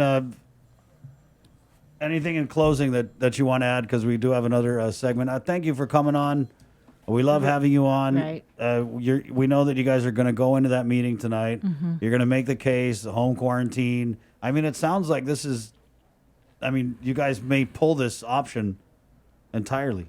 Or even the early test out. Right. Yeah, we try to get people to go home as soon as possible. So, we're still going to have home quarantine. It's going to be a lot stricter. We're going to make sure that public health contact all the people at the home quarantine. And I tell you, pending PCR will be in a Q factor. There's no exception to that one. We're going to push that very hard. I know cut down from 5 days to 3 days makes some inconvenience because it's not easy to get tests in the state. But at this point, we got to tighten up our border in order to protect ourselves. Like I say, everyone need the help here. We want to get out of PCOR 1 as soon as possible. I mean, there's no fun to be in PCOR 1. It's hurt a lot of business. It hurts our economy. So, like I said, we're going to do whatever we need to do to get ourselves out of this hole and get back to PCOR 2. So it could be longer than 2 weeks if people don't get their act together. We don't get our act together. Yeah. Sabrina, Chris, tell people, please. We're trying, Doc. We're trying. Trying so hard. I'm so disappointed. Yeah. I think you need to be more aggressive in your message. Yeah. Everybody, everyone, a child, adult, everybody, we need help on get out of this hole. So please stay home. Okay, minimize the contact with your standard family for now, just for 2 weeks, and you can do what you want. Right. But we need to get. Right. Yeah, we just need this virus to stop being a bitch is what we need. And the only way it's going to stop being a bitch is if we do what the hell we got to do. Mm-hmm. Okay? Okay, thank you so much. See, Doc, I just toughened up the message for there you. There you go. Stop being a bitch. Stay home. Right. You were...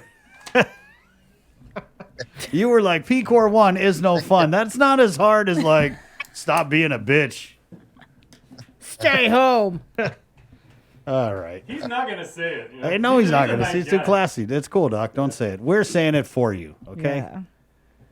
My kids are watching. So. Hey, the governor said it, all right? You talk to the governor. There's shirts already out Yeah. there. Yeah, okay. Yeah, there's shirts out there. I know. Doc, Who's got did you these see shirts? that? Did you get that on WhatsApp? Someone had, what is it? COVID is a bitch or something? Or no. There's a shirt out that has the governor's picture. I'm sorry this virus is a I'm bitch. sorry this virus is a bitch. Yeah, it's a direct quote. Whoever made those shirts, we want one. Come Yeah, on there you now. go, comp. Sponsor. Hey, if you want. Thank you, Doc. Thank you so much, okay? And we'll catch up with you. Maybe I'll shoot you something after the meeting. You let us know what happened. Okay, be safe. Be safe. Yes, Thank you definitely. so much for everything. Okay. Thanks, Welcome. Doc. Bye. Wash your hands. Stay home! Good morning, guys. It's 9:15. Hey, we got a whole KUM News Decision 2020 coming up here. I got to take a quick break. And before we get into the God's Country, where you at, God's Country? You know, I got God's Country, Talafofo Bree. I know where God's Yeah, country okay. is. Yes, you know why they call it God's Country, right? They can't wait Why? to get on. Because everybody got. That's an old joke I made on the. Anyway, you had to be there. 9:16. We'll take a short break. Come back with the Guam legislature's Phil Leon Guerrero to talk about what's up with your senators, what's going on with session, the budget, all that stuff. That's next on the link. It's the Breeze 93.9. Whether it is tablets for children, special equipment for special children, or coral reef research, federal support is critical for our schools and our future. This week, we're trying to open schools. Parents are worried about their children's safety. Teachers are being asked to work minor miracles every day in teaching without looking directly into the eyes of our children. We must make sure that every child has a tablet, can get online, and get on with their education. We need a congressman who understands education and how the federal government can support every activity in the classroom, in the laboratory, and in the internet. Now more than ever, we need a congressman who will assist GDOE, UOG, and GCC without hesitation in solving problems with federal agencies. It's time that your child takes center stage, not only in school, but in Washington, D.C. I'm Robert Underwood, and I approve this message. You live life on the go, and now so does your mortgage application with FHB Digital. It's easy and fast with features that gather your documents or make it simple to upload them yourself. FHB Digital provides personalized mortgage options to suit your budget. And if you have questions, just ask a loan officer. FHB Digital. Bank at the speed of your life with First Hawaiian Bank.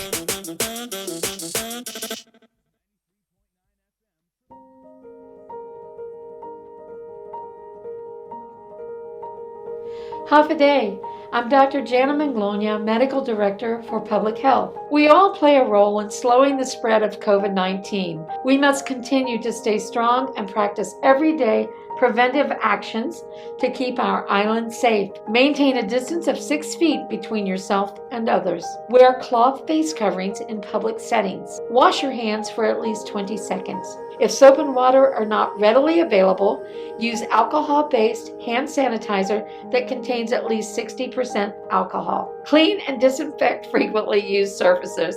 Avoid touching your face. Stay home if you're sick. Let's protect ourselves, our loved ones, and our communities. Prevention saves lives. For more information, please call 311 or check out our website at dphss.guam.gov.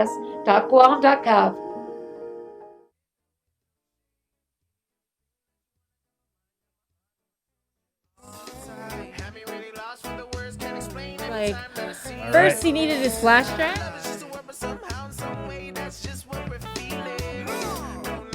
Okay, Bree, give me the update because you just ran out and.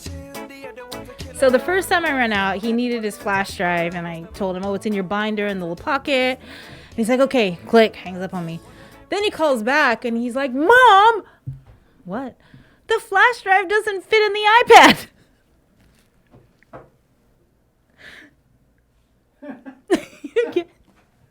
Now, see, that's really interesting to me. Yeah. That's like an Apple thing, that's right? my thing, yeah. But Apple is there's racist. there's no C, you got USB Type B, you got Right, Lightning yeah. port, you got. Apple is I feel so bad. I'm like, oh, check your other little computer thingy. So you got him a Samsung flash drive with an Apple iPad. No, Yeah. this is the one he's had. Wait, so they make flash drives for iPad? Nah, we gotta call. See, I don't even- Bree, let me tell you, Apple only does Apple. That just like only Apple Well- sees another like, no, not interested in you, Samsung. I'm only doing Apple. I'm gonna call Child Protective Services just for that. Right. Yeah. I didn't know. Okay, so screw Wow, you guys. you think you know somebody, man, and you're giving your boy a Samsung flash drive, dude. That's wow. We're gonna have to distance a little more. Poor kid, man. Oh tell my you. gosh, I love you, baby. And of course, all his classmates are seeing. I this mean, right now imagine and all the cracking kids up. at school. They're like St. Anthony, like, oh my God, he's got a Samsung flash drive. I didn't say it was. I don't know what kind of. It's a flash drive. Look It's a at flash Bra- drive. look You at get a Brock's flash drive. flash Okay, drive. here you go. Ooh, wow. I didn't know.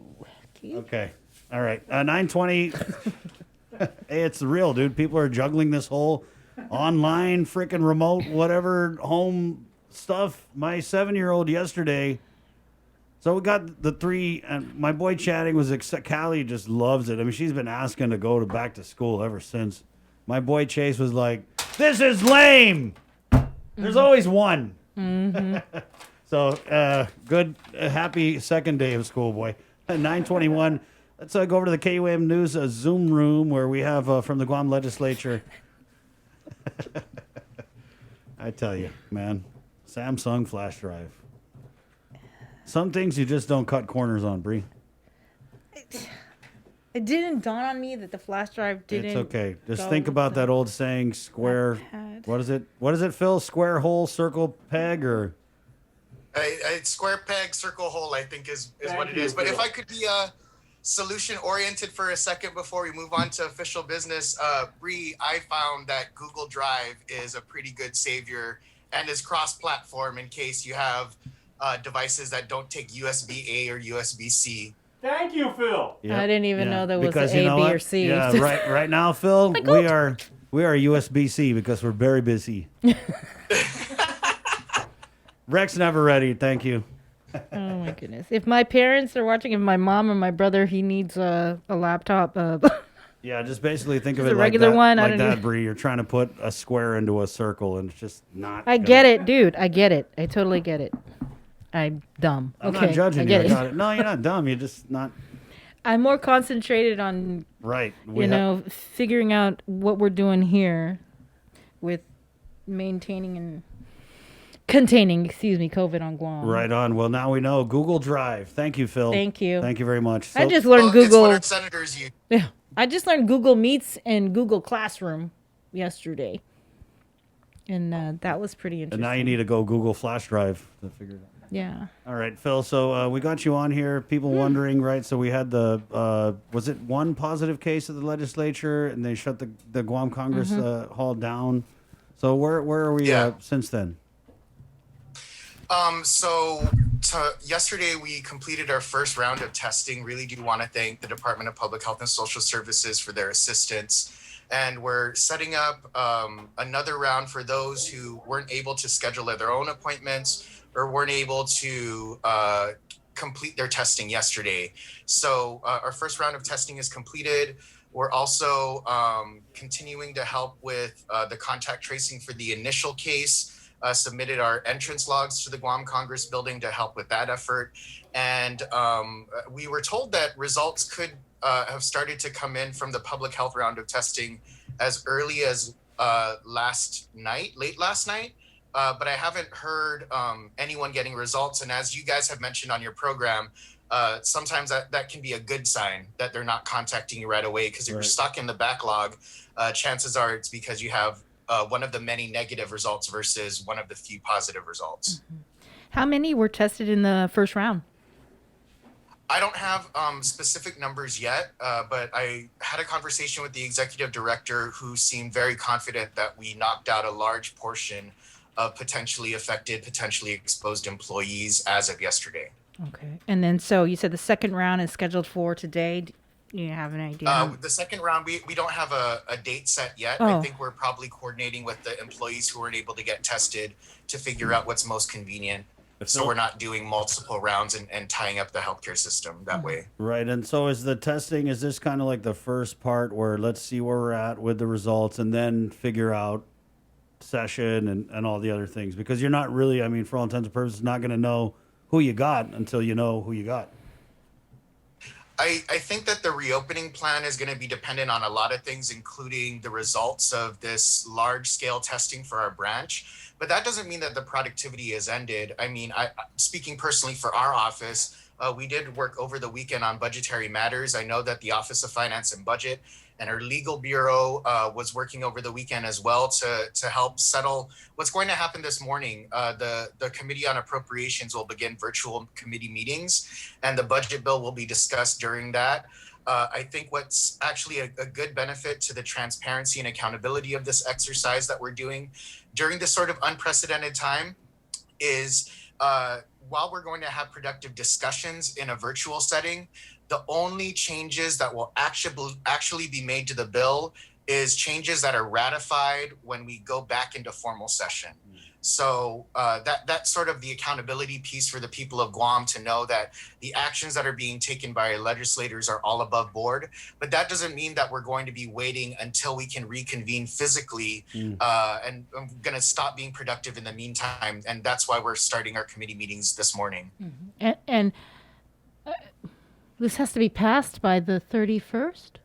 Is that right? The budget? By the end of the month, yes. Okay. And all you guys are going to do when you go in is just vote down the line with all the different. I mean that's the best case scenario as far as how this exercise can play out. So if we take the time during these committee meetings to build a consensus, to agree on what amendments are going to pass, to agree on what amendments don't have 8 votes to pass, it can be as simple as reconvening in physical session, producing an amendment, and then voting on it, and then moving on to the next amendment that would receive its vote. So I do think that that's one of the ways that we can be the most productive during this time where we're not physically in session. These budget virtual hearings, that's all they are. They're hearings. They're not considered session, right? So they're virtual committee meetings. Okay. Our standing rules that allowed for virtual hearings and meetings to take place didn't include session. So if there's one thing that can't happen virtually, at least as of today, it's a virtual legislative session. What about in these committee meetings? Are we going to see representatives from the administration, like BBMR, DOA, participating? In many ways, it's going to resemble the committee of the whole, where we can bring in subject matter experts. If we've come to a portion of the budget that focuses on one specific line agency, we'll be able to bring them in and ask them to participate and get their feedback to help inform the decisions that are being weighed by our lawmakers. I wanted to go back to the Congress building and the sanitization and the disinfecting. Is that all taking place? Sanitization was complete top to bottom on the building Friday morning. And the only, what I was informed of is there were only 1 or 2 employees that have been in the building since then, but that was just to our central office managers to retrieve necessary paperwork to continue operations remotely. But since then, only 1 or 2 people on a limited basis has gone into the building since it's been sanitized. In the first round of testing, did that include all of the senators? I believe all the senators either were able to make their own arrangements over the weekend or participated in our first round of testing. And what public health decided to do, which I think was really great to help try and get us back on board as soon as possible, is they utilized their rapid tests yesterday. And I'm not sure exactly what the comparison is on when those results will be ready versus the non-rapid tests, but I certainly did appreciate trying to get my own personal peace of mind getting that rapid test yesterday. Right, yeah. So the rapid, I believe, is 15 minutes, and then the regular test can be 24 to 72 hours depending on the backlog. Phil, I wanted to ask, it's got non-budget, but we had Mayor Hoffman on primary election. We know there was an effort earlier to, move the primary, cancel the primary, whatever. Do you know, just ear to the ground, is there any such effort underway now? Is anyone trying to introduce something, or have you heard anything? Personally, I haven't heard an effort to delay the primary election. I think Maria Pangilinan has been very clear every time she's been interviewed on this that there are specific federal laws that have to be met. And I would caution anyone who is thinking about changing the scheduling of our elections to research that issue very carefully, because we could get into some very serious constitutional trouble if we're not abiding by the mandates in federal law as far as conduct of elections. Okay. Other than that, how you holding up, Phil? Man, I'm actually really glad if there is a silver lining to this whole exercise of me being at risk and me needing to be tested. I finally got tested for the first time yesterday. I was very anxious and kind of scared about it because, as we were joking in my office, I'm kind of a panty for pain. So the fact that the nurse was able to be very gentle, I very much appreciated it. And now if I'm ever finding myself at this juncture down the road during this pandemic, that's just one thing that I know is going to be off of my shoulders is I know that I can get tested and it's not going to be of a deal. Yeah, we're going to play our video coming on again, but I like that. So you told her to be gentle. Were you like, hey, dim the lights and put on some R. Kelly? You know, I asked her to go slow, and thankfully she took her time. All right, thanks. I like it when she takes her time. Okay, that's it. Sorry, guys. I'm here till 10. Thank you. Hey, there's kids watching this program. Oh, well, we already went off that, bro. right. Thanks, Phil. Thank you, everyone. There you go. You got a new Stay nickname, safe. the Panty of Pain. All right. Thanks, Phil. Wash your hands. Dun, dun, dun. The Panty of Pain. All right. Hey. Okay. You ready, Bree, to get Yes, let's serious? move in. Let's move Okay, into let's, D2020. go. We're going to take a short break. We're coming back with KUM News' Decision 2020 next, right here on the link. It's The Breeze, 93.9 Talafofo. Here we come. Your mayor candidates are next, okay? Keep where you got it. Good morning, Guam. I was superintendent of education for many years, and he was president of the University of Guam for a decade. Together, we worked hard to extend opportunities from the youngest of our children to senior researchers at the University of Guam. We understood that public service and the economy begins with education and returns to it time and time again. But we're also partners in life, bringing together 8 children of diverse backgrounds, 14 grandchildren, and 1 great-grandchild. I was born in Iloilo in the Philippines, and he was born in Tamuning, bringing together another combination of experiences which enrich our lives and our island home. When we say Si Julius Maasi and Maraming Salamat po, it is because we have been saying it all of our lives, not just during a campaign. I'm Robert Underwood, and I approve this message. GU Self-Storage, conveniently located near the Harmon McDonald's. We offer affordable rates, online payments, and auto bill pay for your convenience. Plus gate access daily from 6 a.m. to 9 p.m. Call us today at 648-7867 for more information.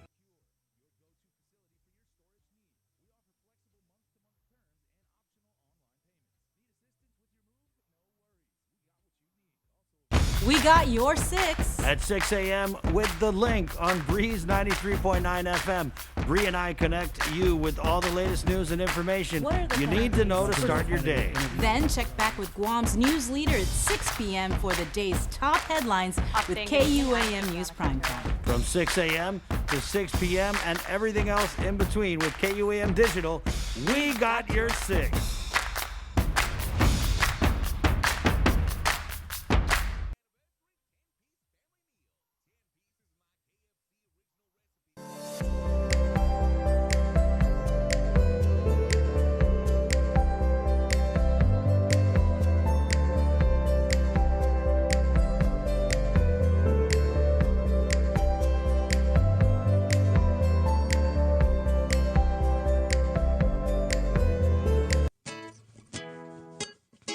Tomorrow pride is what we say each and every day. From G go down to Molesso Bay. People laughing, having fun. There's room for everyone. Forget the TV, hit the road, cause we ain't done. Laddie Stones, yeah, and them coconut trees, plus the finest dang women that you'll ever meet. Here on Guam, there's a difference you see between that stateside life and that island heat. So let's go to Bombay, where the girls pass by all day. Benton and Gauta doing an old first issue cover written by Savage K, my late part. Tomorrow Pride. 9:35. It's KUAM News' Decision 2020. Yep, there's an election happening right now. 2 weeks. In-office voting at the Guam Election Commission. They kind of tweaked the hours around a little bit, Bree. Yes, they sure did. So, beginning today through the rest of this week, the hours for absentee voting over at the Guam Election Commission is from 9 a.m. to 7 p.m. They're not going to be open this Saturday, but then they reopen on Monday. So that is like the 24th through the 28th from 9 a.m. to 5 p.m. So for the remainder of this week, 9 a.m. to 7 p.m., not open on Saturday. And then next week, 9 a.m. to 5 p.m. All right, 9:36 now. Let's go over to our KUAM News Zoom room. I had to fill up the gas tank this morning to get down to God's country, beautiful Talofofo, where there's a mayoral race going on the Democrat side. We welcome to the show candidate Albert Atoigui. Good morning, Albert. Good morning, sir. Good morning, Sabrina. Good morning, Mr. Atoigui. First of all, I got to say, you have a really nice outside kitchen. Yeah. It looks sanitary. Sanitary. Bright white. It's beautiful. I mean, that's the first time I've seen an outside kitchen sink without a rag on it. You know, they put the... That up to regulation, Mr. Toigui. They cut the hose. Yes. Yeah, or the hose. Okay, so let's just get started, sir. You know, what made you want to run for mayor of Talofofo? The reason why I'm running for mayor because I was born and raised in Talofofo. And I know my village and help my village and I have an idea to be our village. Mm-hmm. So what do you plan on doing if elected? What are your priorities, your platform? The priority on my side is bringing up back the police precinct. The reason why I have that thing back because they have the response time. Anywhere in the village or down at Epan, closer down to Jonia and up to Inarao. Mr. Atoigui, tell us, why do you think you need more police presence in the village of Talofofo? You want precinct? Yeah. Why do you think you need more police officers and more presence from GPD in the village? The reason why because precinct down in Aga, if they're gonna respond over to Talofofo, it takes time. And are you seeing a crime in the village? Yes. What sorts of crime, sir, and has it increased over the last couple of years? Yeah, like breaking into the house, stealing stuff from the neighbor, what kind of stuff. That's why we need police officers to be able to go around the village, make them visual that we have police officers in our village. Right, and so you think this crime, sir, is it connected to maybe drugs? Well, you know, anywhere you go in the island, it's drugs. Right. I cannot pinpoint. So probably, yeah. Yes. Right on. All right, Mr. Atoigui, aside from public safety concerns and the need to open the police Koban in the village of Talofofo, what else do you plan on focusing on? Focusing for the police program? What other priorities do you have if elected? After school program, and a place for the kids to use the computer and the internet. When there's currently no place right now that provides any of this for the children of the village. The new, the facility of the Newbie Center that wasn't being used for the years, so I need to use that for the computers and the internet for the kids. What do you think some of the big issues are facing the village when you go out, Albert? When you go out and campaign and you talk to the people of Talofofo, what are their concerns? What are they telling you? They're concerned about the neighborhood watch. And neighborhood watch for all parts of the village. It helps bring the community back together and know the neighborhood. So no neighborhood watch also going on in Talofofo? There's some, but it's not really effective. Mm-hmm. So what I'm going to do in this neighborhood watch is I'm going to put the section by section, to the entire village, even down in Ipan. So you're gonna have like one section like As Lucas Neighborhood Watch, and then another one like Ipan Neighborhood Watch. Yeah, there's 4 sections up in Talofofo, Right. Both sides. And down on Ipan, there's maybe 3 sections, to assign people down there. Mm-hmm. Okay. Anything else, Mayor? I mean, not Mayor. What are some of the other issues that are concerning you? So you said police presence. You're talking about more programs for the youth. I'll be using a farmer's market for once or twice a month. And this farm up here that you could just sell their product. They don't have to go down to do whatever to buy those vegetables, that they could do it here. Mm-hmm. I want to talk to all these farmers people that they could put it in one area. And every Saturday or Sunday, we could do those. They don't have to go down to Dededo, spend their time down there for their gas. Good idea. So like a southern farmers market. Is that what you're saying? Yeah. Yes. Wow. Mr. Toigui, share with us and our listeners, viewers, a little bit about your background. Yeah. My background, I retired from Guam International Airport. I've been there I worked for the Federal and Airport for 33 years, and my position up there is Assistant Fire Chief. I retired from 2013 as Assistant Fire Chief. For ARF? Or Federal Fire Department? You said you were the Assistant Fire Chief for ARF or for the Federal Fire Department? Even I was in the Navy for Assistant Fire Chief and even up in the airport. Oh, wow. I see.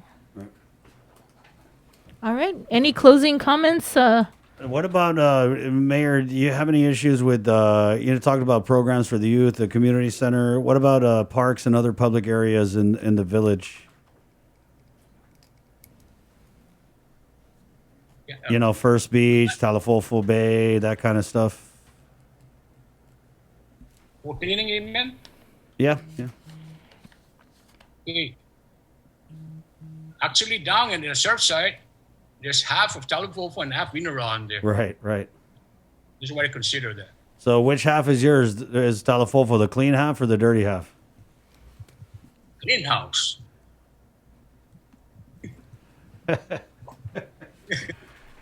All right, Mr. Toigui, what store has the best pickles in the village?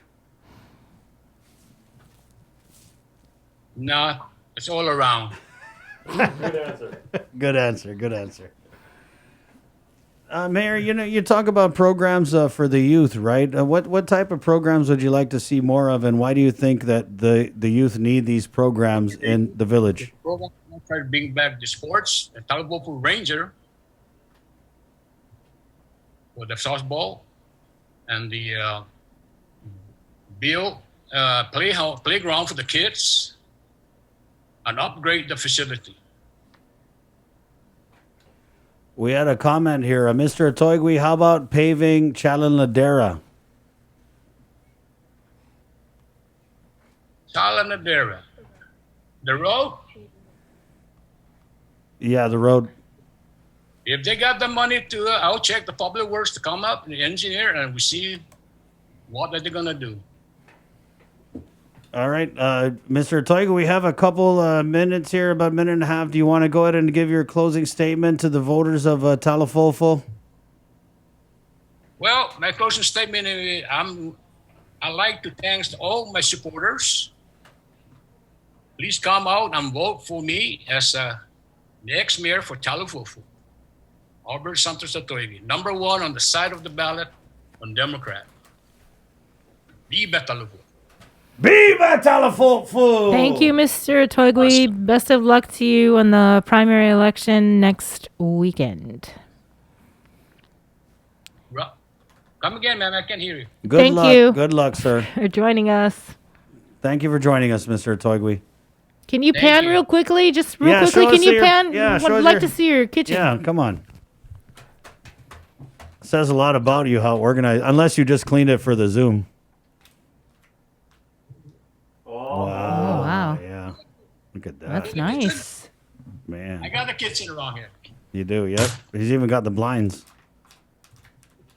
Is that stainless steel? Yep. That is for the sundown. Right, yeah. Wow. Nice. So that's your kickback spot, huh, Mr. Toigui? Yes, sir. Right on. Anytime. Right on. Okay. All right, thanks, Okay, Mr. thank Toigui. you. Take care. Good Thank luck. you. Esther, wash your hands. Yeah. With you girls. Okay, of course. There you go. That's a mayoral candidate on the Democrat side, Albert Atoigui of Talafofo. Let's now go back to the KUAM News Zoom room and bring on, the slogan has been for many years, real mayor. Talafofo Mayor Vicente Taidagui. Good morning, Mayor. Hi, Mayor. Good morning, Chris and Brianna. Yes, Chris and Brianna. COVID-19 is a bitch. Very painful disease. I agree with the governor. Was not expecting that. I wasn't thinking that was going to be your open. Talk about, whoa, where we go from here? Going right out of the gate. Yep, boom. Okay. Okay, so other than COVID-19 being a bitch, Mayor, how come all these people want your job? Yeah. To start out, Chris, yes, COVID-19 is, like the governor said, it's a very painful disease. And good morning to you guys, and Viva Talafofo. Viva Talafofo. All right, Mayor. So just tell me, we'll ask the first question. You ready, Mayor? Why do you think so many people are running for mayor in the village of Talafofo? Do you think that it's maybe there's something with your performance there? So what's your take on that, Mayor? My performance in Talafofo is great, Chris. The people of Talafofo won't let me go. Say, no, you're not going no place. We're going to keep you. Once you leave, who's going to help us? So I told them, keep my health good and stay active and take care of them people. They won't let me go, Chris. The problem is I spoil them. Well, we did hear, though, from Mr. Toigui, he was concerned. He's gunning for your job. He's saying that, there's no a lack of police presence in the village, and he wants to open up the Koban over there in Talafofo. What is your response on the need? The police comes around here every hour on the hour, the 9 to Talafofo. But the governor, the governor lives down there, so they come here every now and then to inspect, make a police patrol around the village every now and then. And also, as part of the police Koban, we open up, but due to lack of police personnel, again, we're shut down. He mentioned about a police precinct. It's on the plan now to build Southeastern Police Precinct here in Talafofo sometime next year. So we're looking forward for that. What about youth programs? He said that, there's hardly anything down there for the youth. There are a lot of programs here. We got soccer team here. We got football team here. Baseball team. Everything for the kids on summertime and in the evening. So I don't see where it's coming from. Huh? All right. Okay. Well, let's go to the stream here. There was somebody that asked a question about what was that street, Chris? Chalin Ladera, I think. What do you think about paving that? Southern Cantonal. The other, sir, is the one they mentioned, extension of the main road there. It's about probably 500 feet long, unpaved road. It's the main road is already paved. That's extension of the main road. How many residents you That's have? the plan to get it paved. I see. So it's in the works. Mayor, we also had another There's comment. about maybe 5 homes there. I see. We had another comment about the entrance to the Talafofo Cave and the maintenance of that area. The entrance to the cave, huh? Yeah. Well, that's private property. We made the road there. I mean, as far as to go in there and clean the path, I don't think is, it's not my job to do that. But we still go up there and clean the branches and make it possible for the visitors to come. Right. Well, you have been mayor. It's not a big issue. You've been mayor for quite a long time. Yeah, how long? How long you been mayor? Well, actually, I've been the mayor now for 12 years. Okay. So I'm looking forward for another 4 years. And I have faith in my people that they will keep me, to keep serving them. Mayor, so go ahead, Bree. No, go ahead. I know we were going to ask the same question. Go ahead. But no, you. No, I you. refuse. Nope. No, go. Go ahead. Yes. Go, ladies first.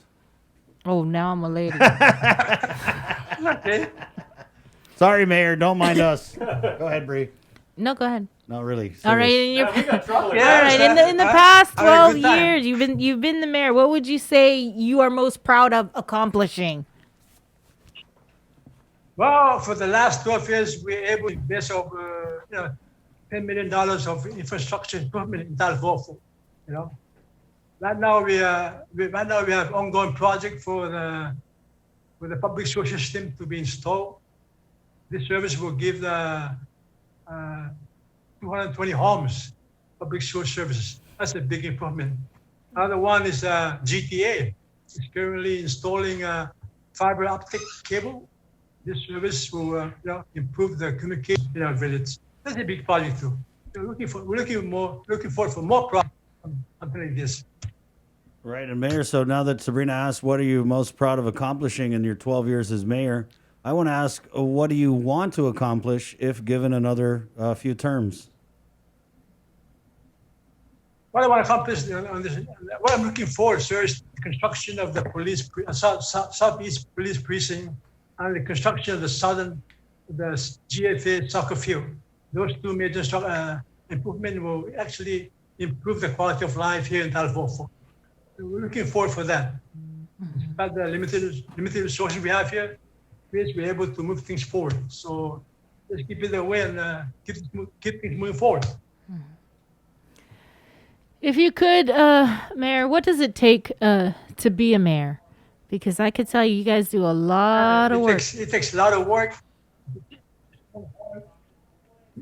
Thick skin, because people will criticize you left to right, And I guess beyond this, every day I come out to work, I face 5,000 issues every day. So I have to solve this thing every day. So, you gotta learn how to pacify them and so on. But you gotta have big heart. Because people come to you asking for donation, asking to buy milk, to buy pampers for the kids because they have no money. So, sometimes I have to use my own local resources to do all these things. Very challenging job. It's not an easy job.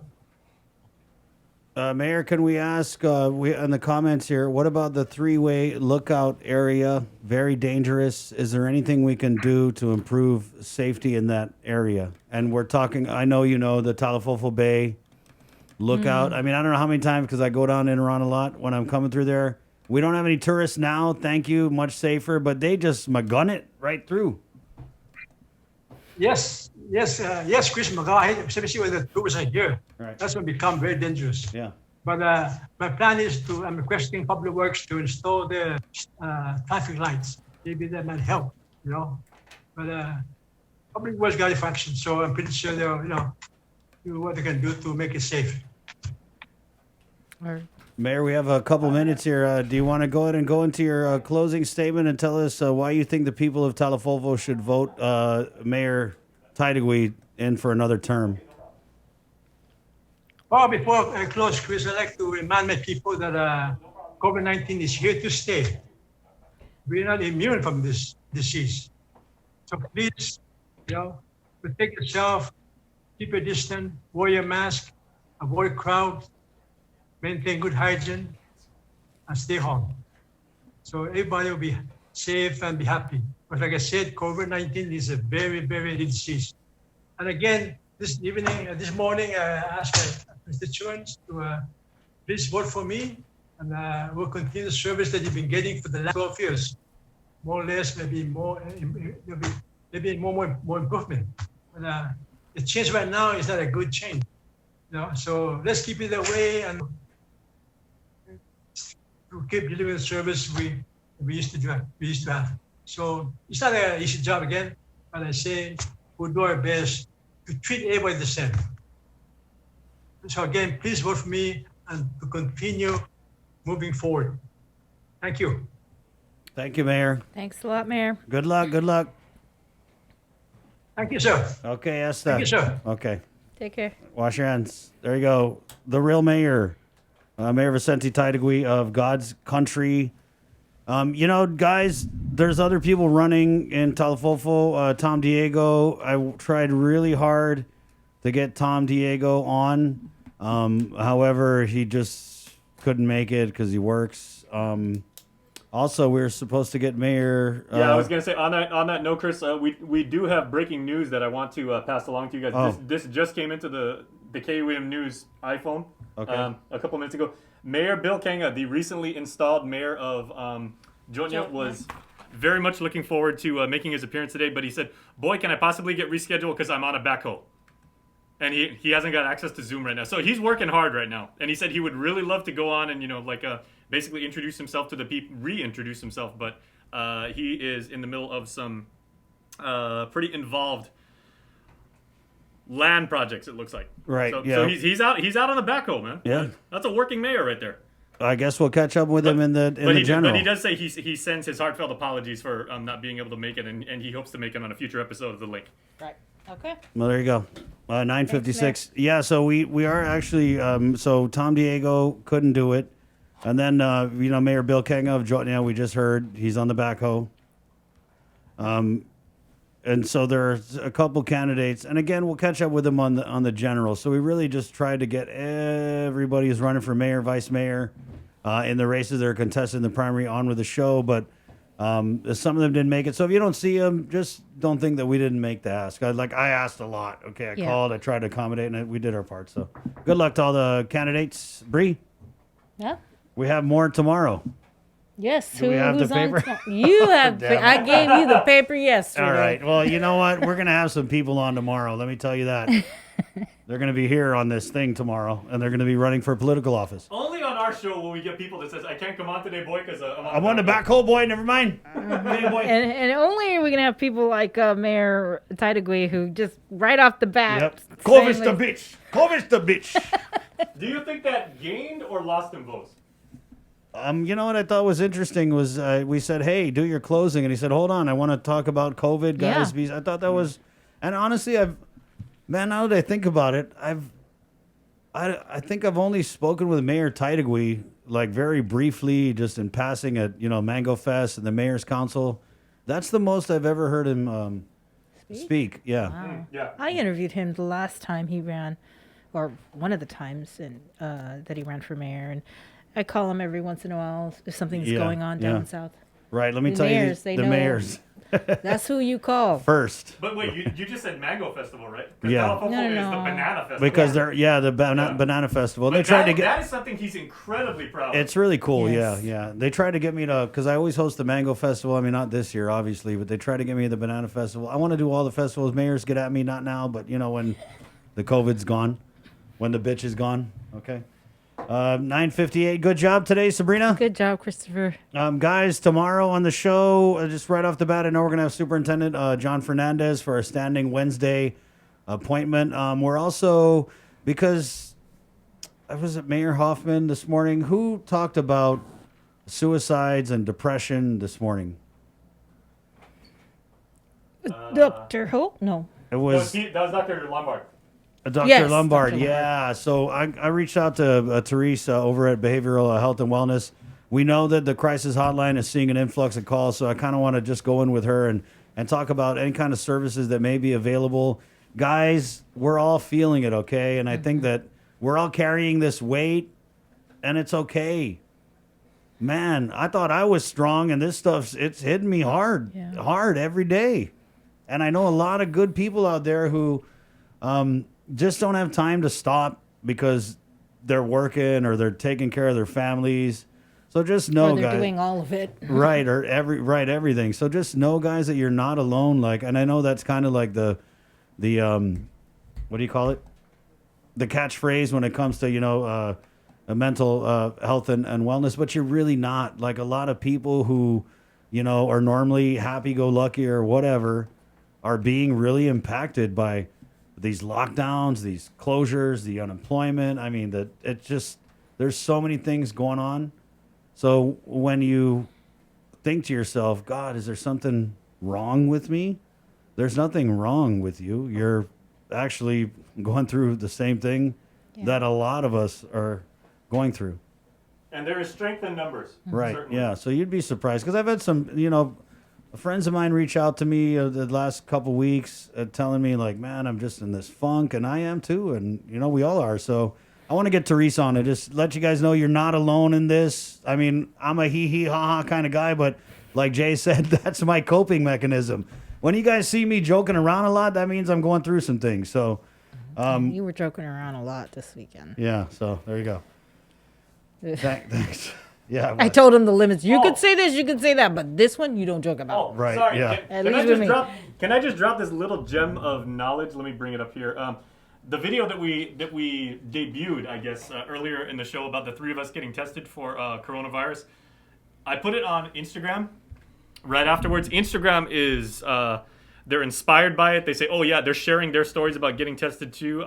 There are a lot of interesting comments. This one is interesting on Instagram. So check us out at KUM News if you're not already following us. Island Boy 1671 says, Sabrina, can I borrow your face shield to cut the grass around my house with the bush cutter because mine broke? I know who that is. Really? Okay, but there were, honestly, and we want to know what you guys thought about our COVID test. We hope that we motivated you to go get yours. I mean, it seemed like we were making it like in just a little bit. Our experiences, we were having fun with it, but not the importance of getting tested. That is not a joke. Yeah. Everyone has to do this. Yeah. So it's on Facebook right now. It's on Instagram. It's on YouTube. Please watch it. If for any reason it gives you a little bit more confidence to go out and get tested, that's what we do. Because you guys, by sharing your testing videos, that's what motivated us to go get it done. So we're just paying it forward. I think people should post their testing videos and hashtag something, and then we could show it here on the link. Right, What would be the hashtag be? The hashtag nostrils of steel. No. Oh. Panty. What was it? Panty of pain. 671 swab. I don't know. Link Guam. Anyway, yeah, guys, and that video, I mean, yeah, anytime Jason, Sabrina, and I go around, it's just a lot of insults, a lot of joking. What did Nate over at AMC? A lot of insults. That was just so funny. Yeah, so we roll up at AMC, and Nate comes out, because they have the drive-through thing, and we roll down the window, and he goes, "Excuse me, are you guys asymptomatic?" Asymptotic. Asymptotic? What is it? Asymptotic. Okay, I forgot. Oh, I couldn't control myself. Yeah, that was just killer. So yeah, guys, go get And tested. he was hip. He was in on the joke. Yeah. So guys, go get tested, and remember, I mean, it's like a broken record, a skipping CD. Okay, we keep saying the same things. Obviously, we haven't been doing what we need to do, and that's why we're here. That's why we're here now. So we got to wear the mask. It's not a political thing. Okay, it's not a like Democrat, Republican, or if you support the governor or whatever, just wear the mask. Do it for us, for us. Wear the mask, social distance, practice the good hygiene, limit your interaction with people from different households, and you just use your common sense. I mean, this virus, it just takes a little bit, and we're seeing the numbers climb, the hospitalizations are climbing, the ICU patients, everything is climbing, guys. So really, time to take it serious. Bree? I agree. Okay. You need to stay home. Yep. Stay home. Right Practice on. social distancing. Think about your children. Think about your family. Think about your mononco. Yeah. Joe, sir, thank you so much. Jason Salas, as always. Kengineer, Master Control, our KUAM news team, and most especially, praying for the rest of our staff as we await those COVID-19 test results. Also want to throw out some prayers for Lieutenant Governor Josh Tenorio, who I know he's right in the middle of that COVID sickness, and this is what a lot of people say is the toughest part. And he's supposed to come on today.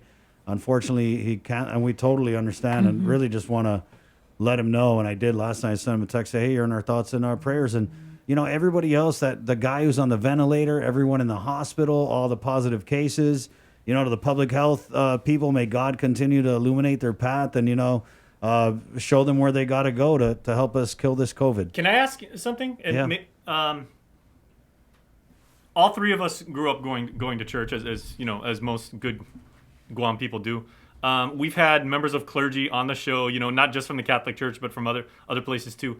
Either Bree or Chris, would you guys end the show and maybe for our viewers, for everybody watching right now, can you guys lead us in prayer? You serious? We've done this a bunch of times at KUM. Go for it, Jay. Okay, no, the only time I've seen you, Chris, actually like offer up like a prayer is when we have like our Thanksgiving party and you're over here and you bless the Right. table. No, that's you. So go ahead and Go ahead, Jay. Ladies and That's- gentlemen, No, Jason you said Salas. that because Jason you wanted Salas to do a is going to lead us in prayer. No, Jay, let's go. go ahead, Jay. Okay, I was not prepared for this, but okay. Dear Heavenly Father, we pray and we lift up those in our community, Lord, who are dealing with this coronavirus right now, either directly, they're in the hospital, they're feeling something, they have symptoms, or they're indirectly, they've got a family member, a friend, a classmate, someone that they go to church with, or people that are just mentally and spiritually dealing with this right now, Lord. And we lift them up to you and we ask that they be guided by your hand, that they turn to you for strength, for inspiration, that they look to the good word, to let them get through this. And we pray that they can make good decisions and do the right thing. And we just pray that the leaders of our community, that they can just remain strong in their resolve and that they can continue to make the tough decisions and do what they have to do to get us all through this, because these are very, very tough times, Lord. And we all need each other and we all need you right now, Lord. So we just pray for our island. We pray for each other, and we just pray for our ability just to work together and to be good stewards and to lead by example, each and every one of us. None of us is better than the other, and we just ask that we can all just come together as a community, and we need you to make that happen, Lord. So in Jesus' name we pray these things for the children, for our Manomco, for our classmates, for the people in government, for the people in the private sector, for the frontliners, for people who don't necessarily agree on a bunch of things. Just let us all work together. We pray for all of these things. And we pray that we can continue to work together as a community, because we know if we do this all together, we will get through this and we will be stronger. Lord, we pray these things in your name. In the name of the Father, and the Son, and the Holy Spirit. Amen. Amen. Viva Santa Maria Carmelin! Good job, Jason. Wow, you guys know it's serious when Jason Salas is leading us in prayer. You okay? As your face mask kind of fogged up there. Yeah, it is fogged up. It is, No, right. it's, Yeah. Thank you, Jay. Sometimes you just got to do that. And Amen. Amen.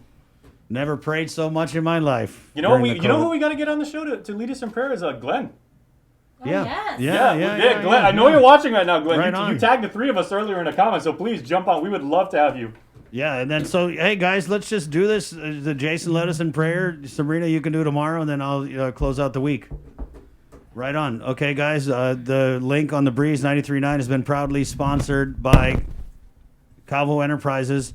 Right. Oh, shoot. See? Did you notice that? I have microphone problems. That's a sign. Should add that That's in your a prayer. sign. Sign. Don't get Mute. that girl to pray. Yeah, it's Just First keep Hawaiian making Bank, Calvo Enterprises, and IT&E. Thank you guys so much. I'm seeing a lot of great comments. Thank you guys for the support. You make it easy to wake up early in the morning and do this every single day, and we'll be back again tomorrow with the link on the Breeze 93.9. My name is Chris. For Sabrina, está adios. Nobody likes that.